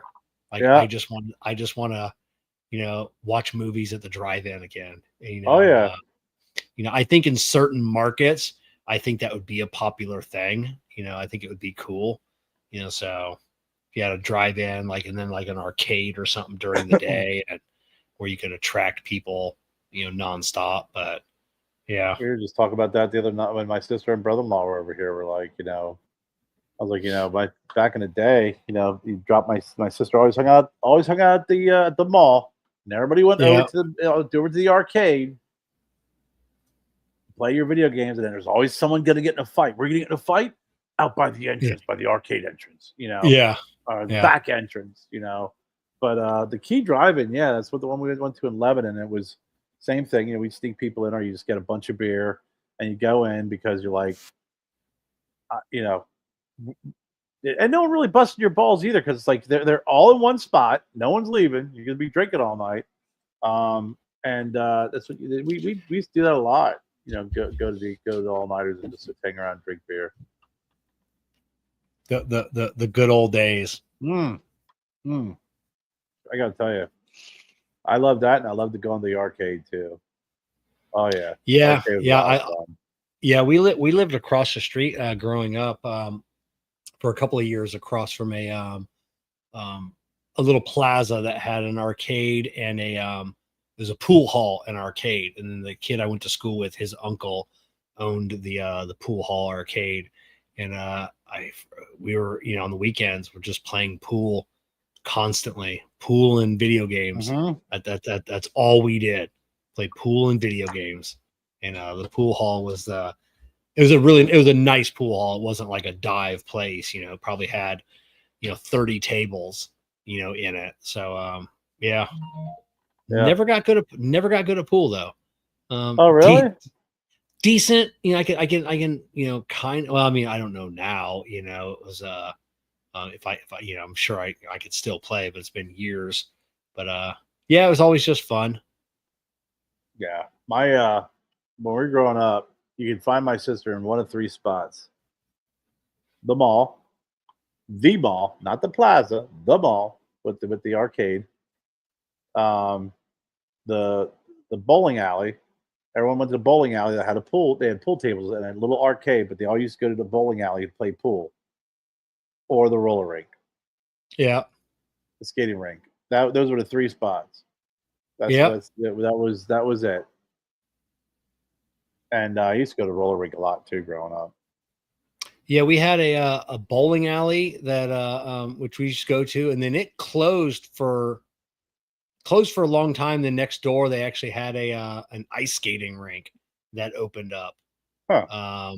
And then so and everybody, oh, ice skating's hard. I'm like, oh, I roller hockey, so I can probably ice skate. And so it was. I couldn't do any of the fancy stuff, but I didn't fall down on ice skates.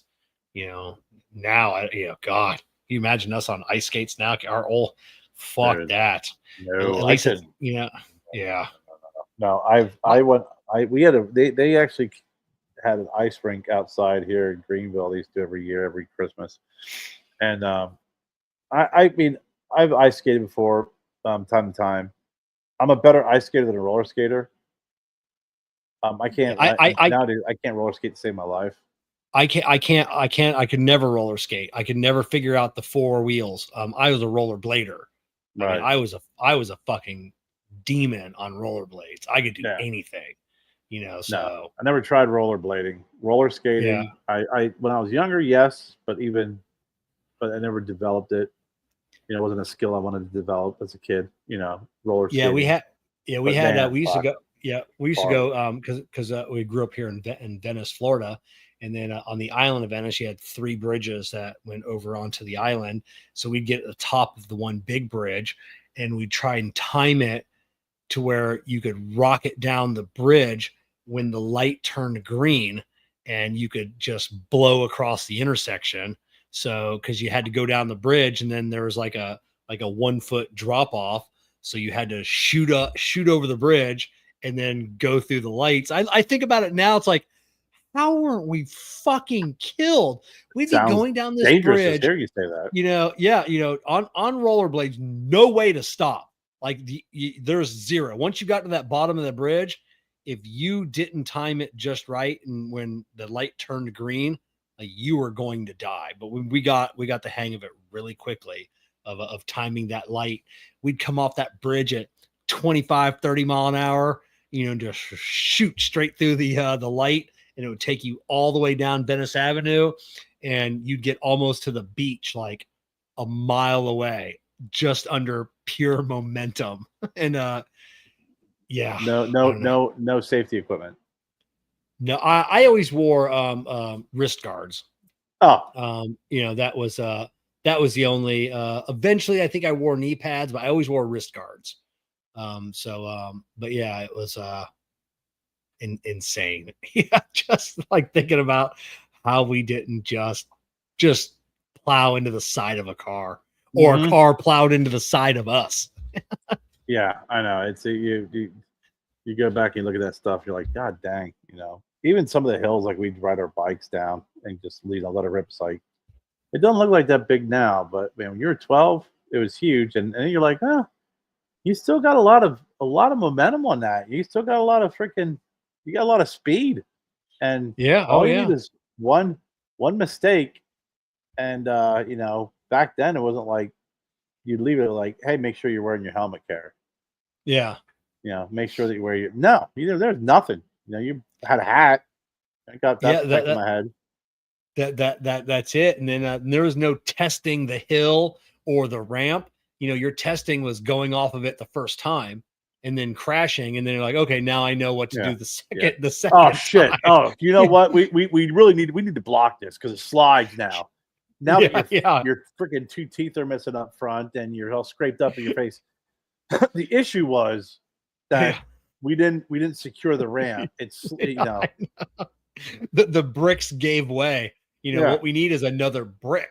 And it was God. There's always one. I was like, I think what we need to do is I think if we do this, it'll be okay this time. Yeah. Like, fuck, dude, I got a dislocated shoulder. I got freaking scrapes all over my arm. I got. Are you sure? Yeah. Okay. Yeah. But this time you got to go faster because I think you were going too slow last time. Yeah, I know. And that was always the answer to everything, right? What you need to do is you need to go faster. You need to back up. Slow, you need to. You're going so slow that when you hit the ramp, it pushed the ramp. If you go fast, you just go right over it. Yeah. Oh my God. And it was now, it's the worst time alive to be a kid, in my opinion. But we don't let our kids out either, out into the world. We're so afraid of what's out there, so, and then kids don't want to go outside. So it's they don't want to go outside. You know what, honestly, now looking back on it and thinking about it now, what the scariest part, there's 2 things that are the scariest part about with kids now. One is phones and driving. Yeah. Too many distractions. Yeah. You're not going to see, I mean, that is freaking crazily scary. And the other is the other is that there is no repercussions for stupidity anymore. Yeah. See, back in the day, if you drove like an idiot in a neighborhood, you were going to get pulled out of your vehicle and someone was going to freaking let you know that you're not to drive that way through the neighborhood again. If you Yeah. mouthed off to someone, you got popped and you learned your Yeah. lesson. It's there is none of that, because as soon as something happens, it's just like, yeah, go ahead, I'm recording you. I'm recording Yeah. you. You know, I'm gonna put you on, I'm gonna make you famous, I'm gonna put you on TikTok. It was like there are no repercussions to stupidity anymore. I mean, even kids. I mean, you know, when we were growing up, we fucked around. You know, you egg cars, you throw snowballs, whatever. Yeah. Yeah.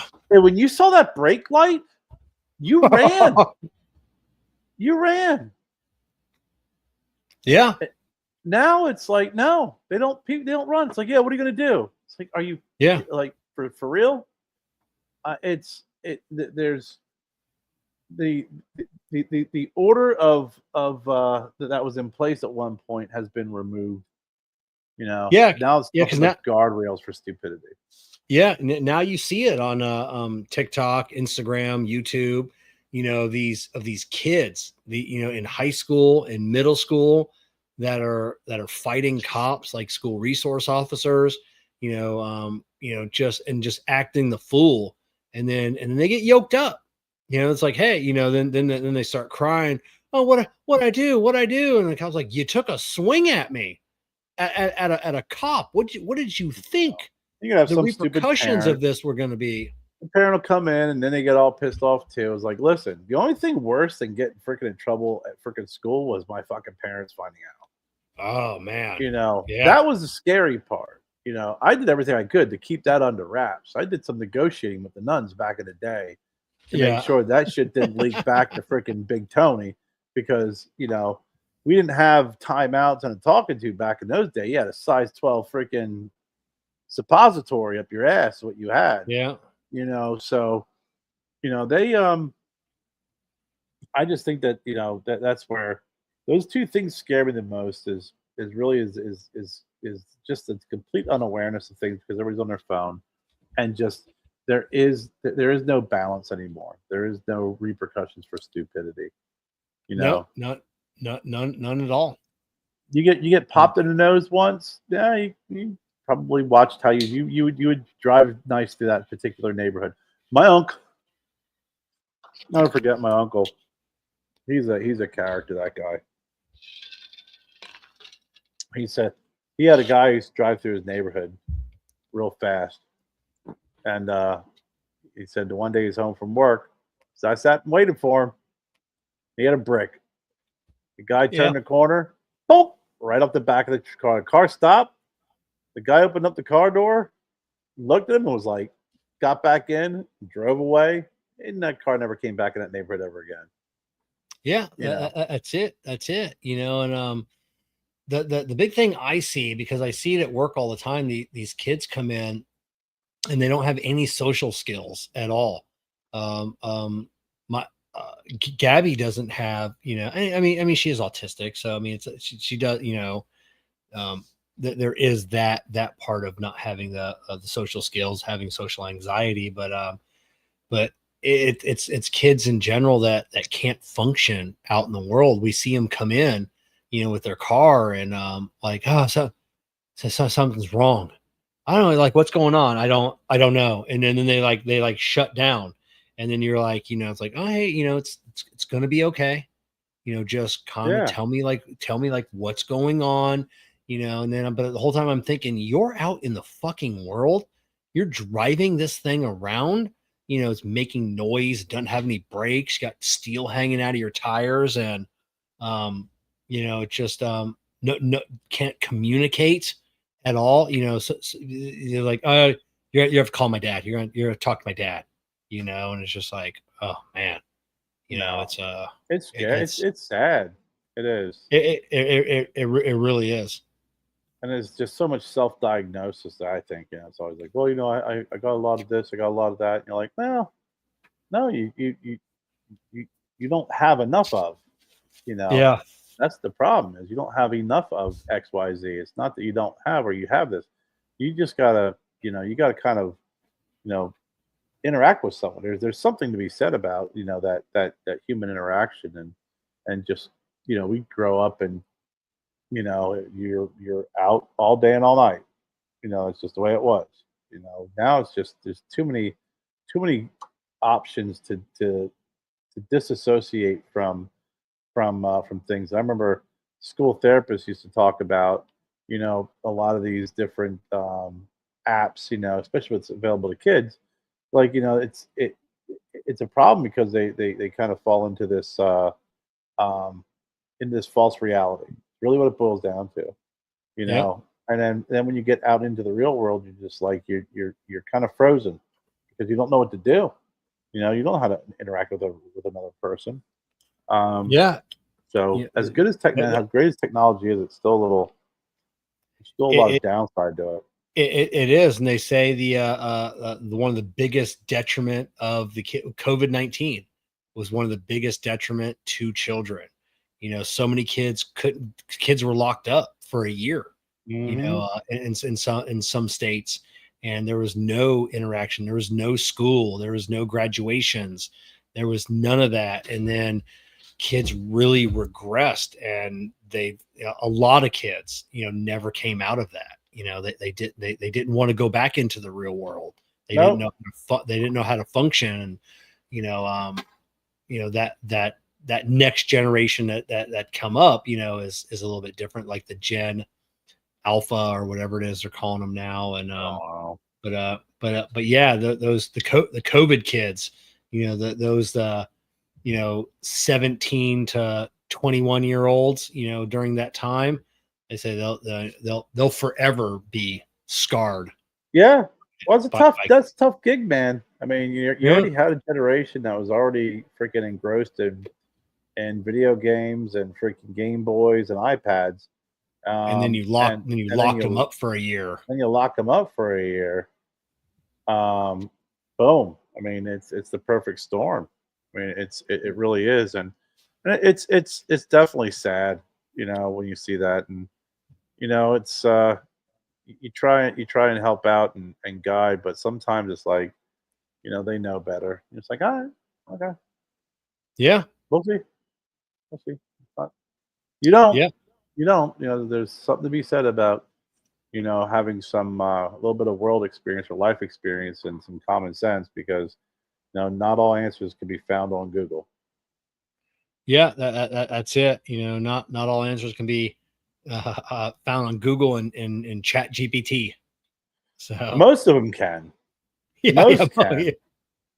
However, not all of them. And yeah, sometimes it's just the approach. I mean, I was talking to White about that the other day. We were talking. I said he's looking at computers. He must get a new computer, and we are chatting. And it's like, well, this has this and this has it. They're the only ones who have it. I said, dude, just patience. You know, you talk about you mentioned a lot. It's that whole that immediate gratification, right? yeah, That immediate gratification. It's like you have to learn, and kids in general are already going to be in that frenzied state of mind because that's what kids do. But it's so amplified now where it's like, listen, just sometimes you got to take a step back. Just slow. I'm not saying no. I'm saying slow it down a little bit yeah.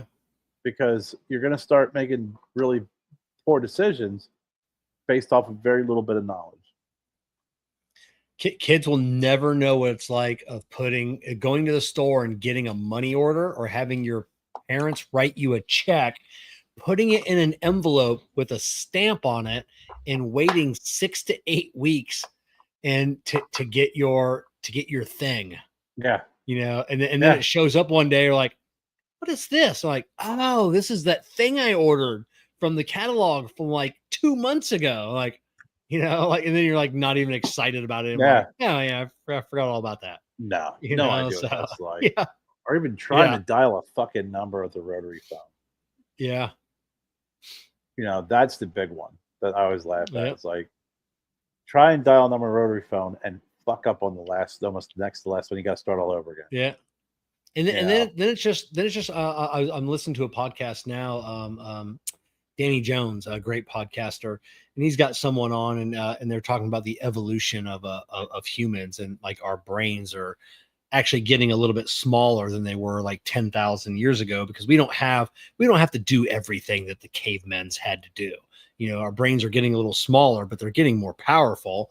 And it's things like, we don't have to remember. We don't have to watch out for the lion, our senses don't have to have that. And he's like, even now, like, we don't have to remember things. Like our memory is getting, worse because we have a device, like I don't have to remember, 15 of my best friend's phone numbers, and I could dial it at any time. Like, I don't know Jessica's phone number. I have no idea what her phone number is, No. Yeah, none of that. I can't remember shit for numbers now. Yeah, Jen gets pissed off at me too, because she's like, I go, what's your phone number again? Yeah, she'll be like, what do you mean? I'm like, listen, I could tell you my aunt and uncle's phone number from 1978. I could tell you my freaking phone number that I grew up with since I was freaking 5. I can tell you my best friend's phone number. I can tell you all the shit. I don't know your number. I just don't. Yeah, I didn't have to remember your number. Yeah, I didn't have to. I just pick up my phone, call Jessica. Yeah. Or look at my last text message and just hit call. It's things that we don't have to do. And it's man, it's crazy time. No. I was like, I it is funny you say that, because you go through and you're like, oh, there's an old Rolodex, or there's an old freaking black book, we were over the weekend, we were cleaning out the frog, the finished room of the garage, and I was finding some old. I'm like the cord collector. I have like a big crate full of cords and wires and shit, and I found one. I still have one. I actually still have it. I have an old Palm Pilot, it was a Toshiba. It was a pocket PC.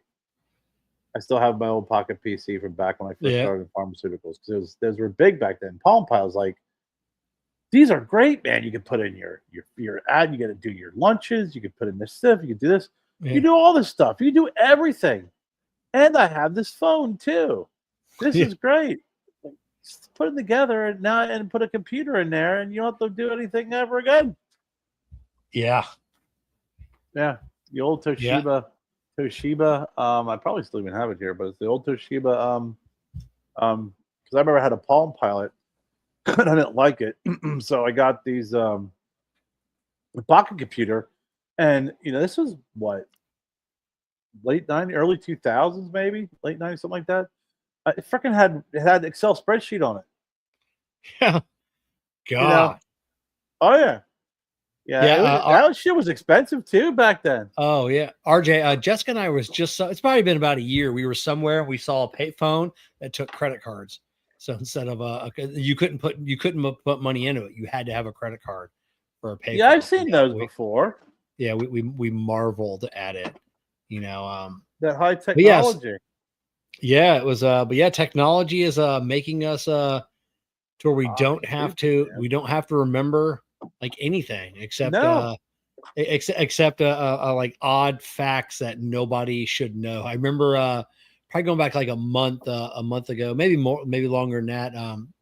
Like the vintage TV channel that showed all the old, black and white TV shows from from back in the day, and that was playing at work. And I remember shows. Yeah, I know. And Andy Griffith was mine and my dad's favorite show.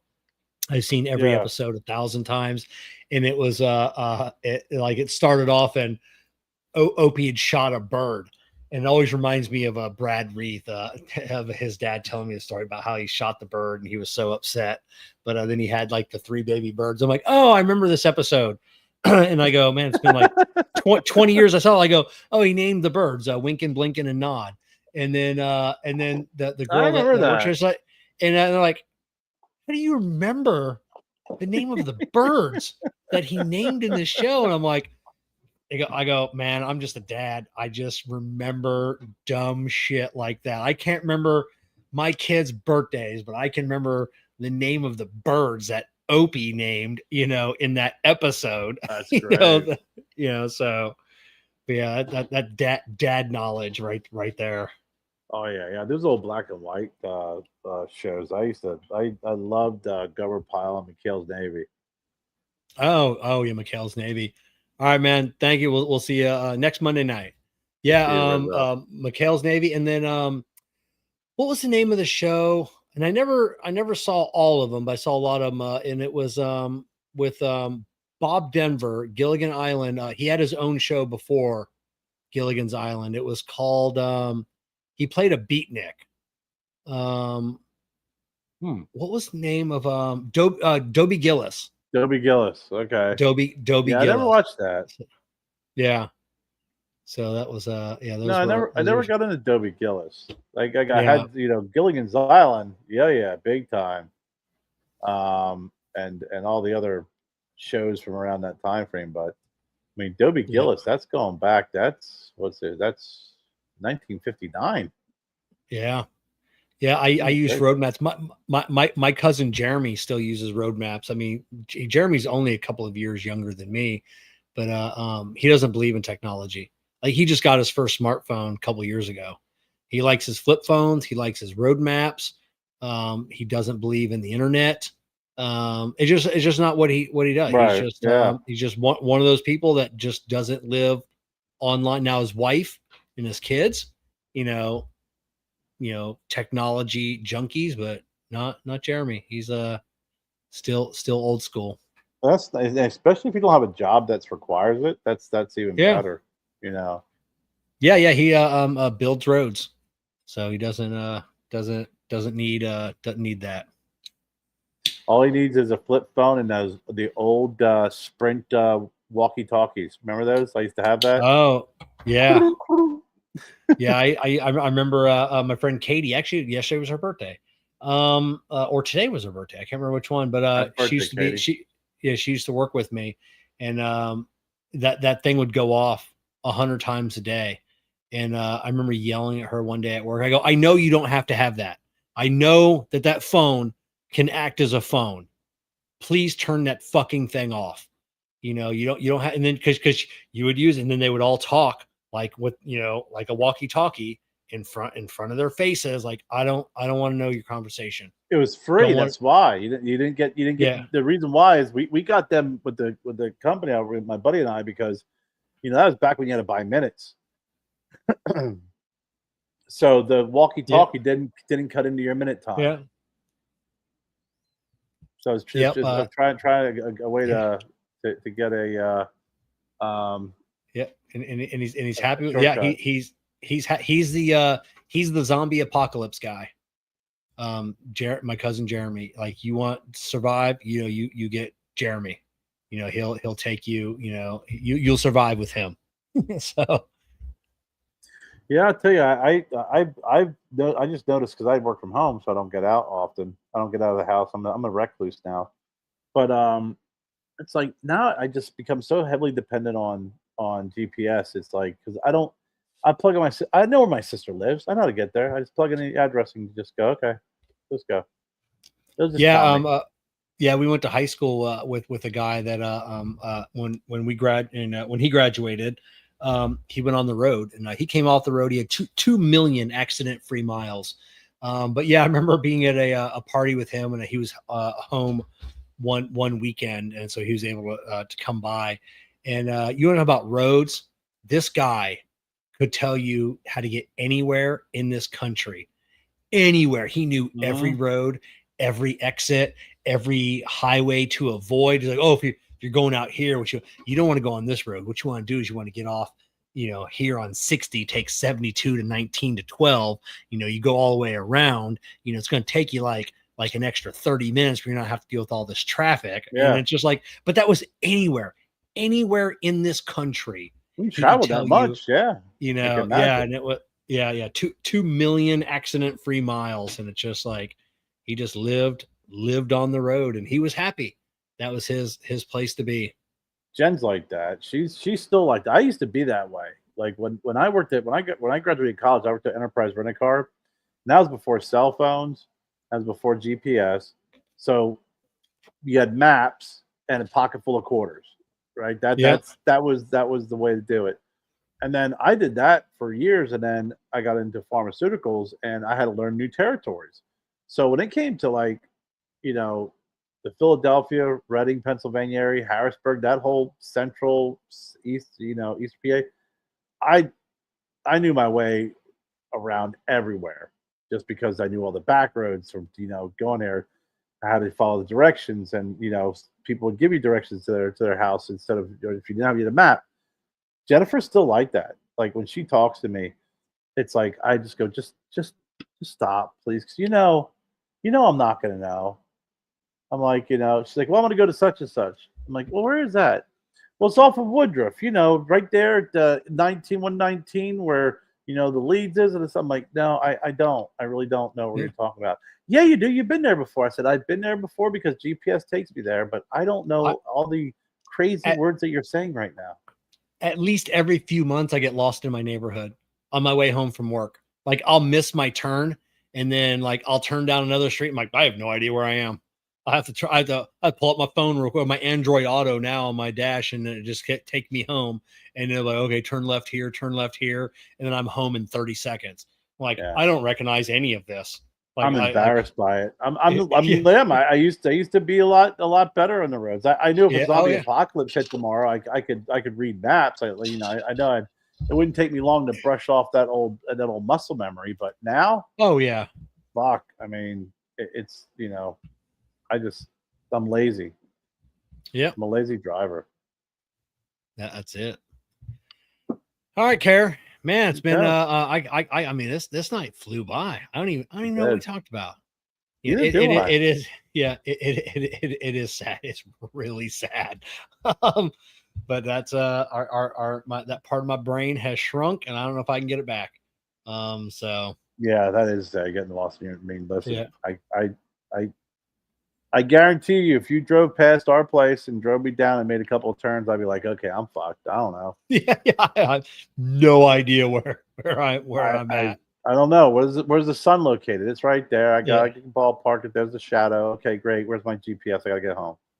Yeah, that's it. Oh, all right. Good night, man. Good night. We definitely want to thank everybody for coming on and joining us and just listening to us. Just shoot the breeze about whatever it is we talked about. I think we'll be back next Monday night. I know we got to do we got to switch it up here in a few weeks. I know Ryan from Rocky Mountain, he really wants to come on and spend some time with us, and so we just got to switch it over to a Wednesday for a week or so, because with his kids. So we'll get caught up with Ryan and see what's going on out there in Colorado. With all the nonsense that they always have going on. It's always something. So, all right, cats and kittens, we will see everybody next week. Have a good night. Thanks. Welcome to the Puff and Ponder podcast, where conversations ignite. Yes, Kevin and her. Grab your seat, light it up, let's unwind. Kevin and her with stories and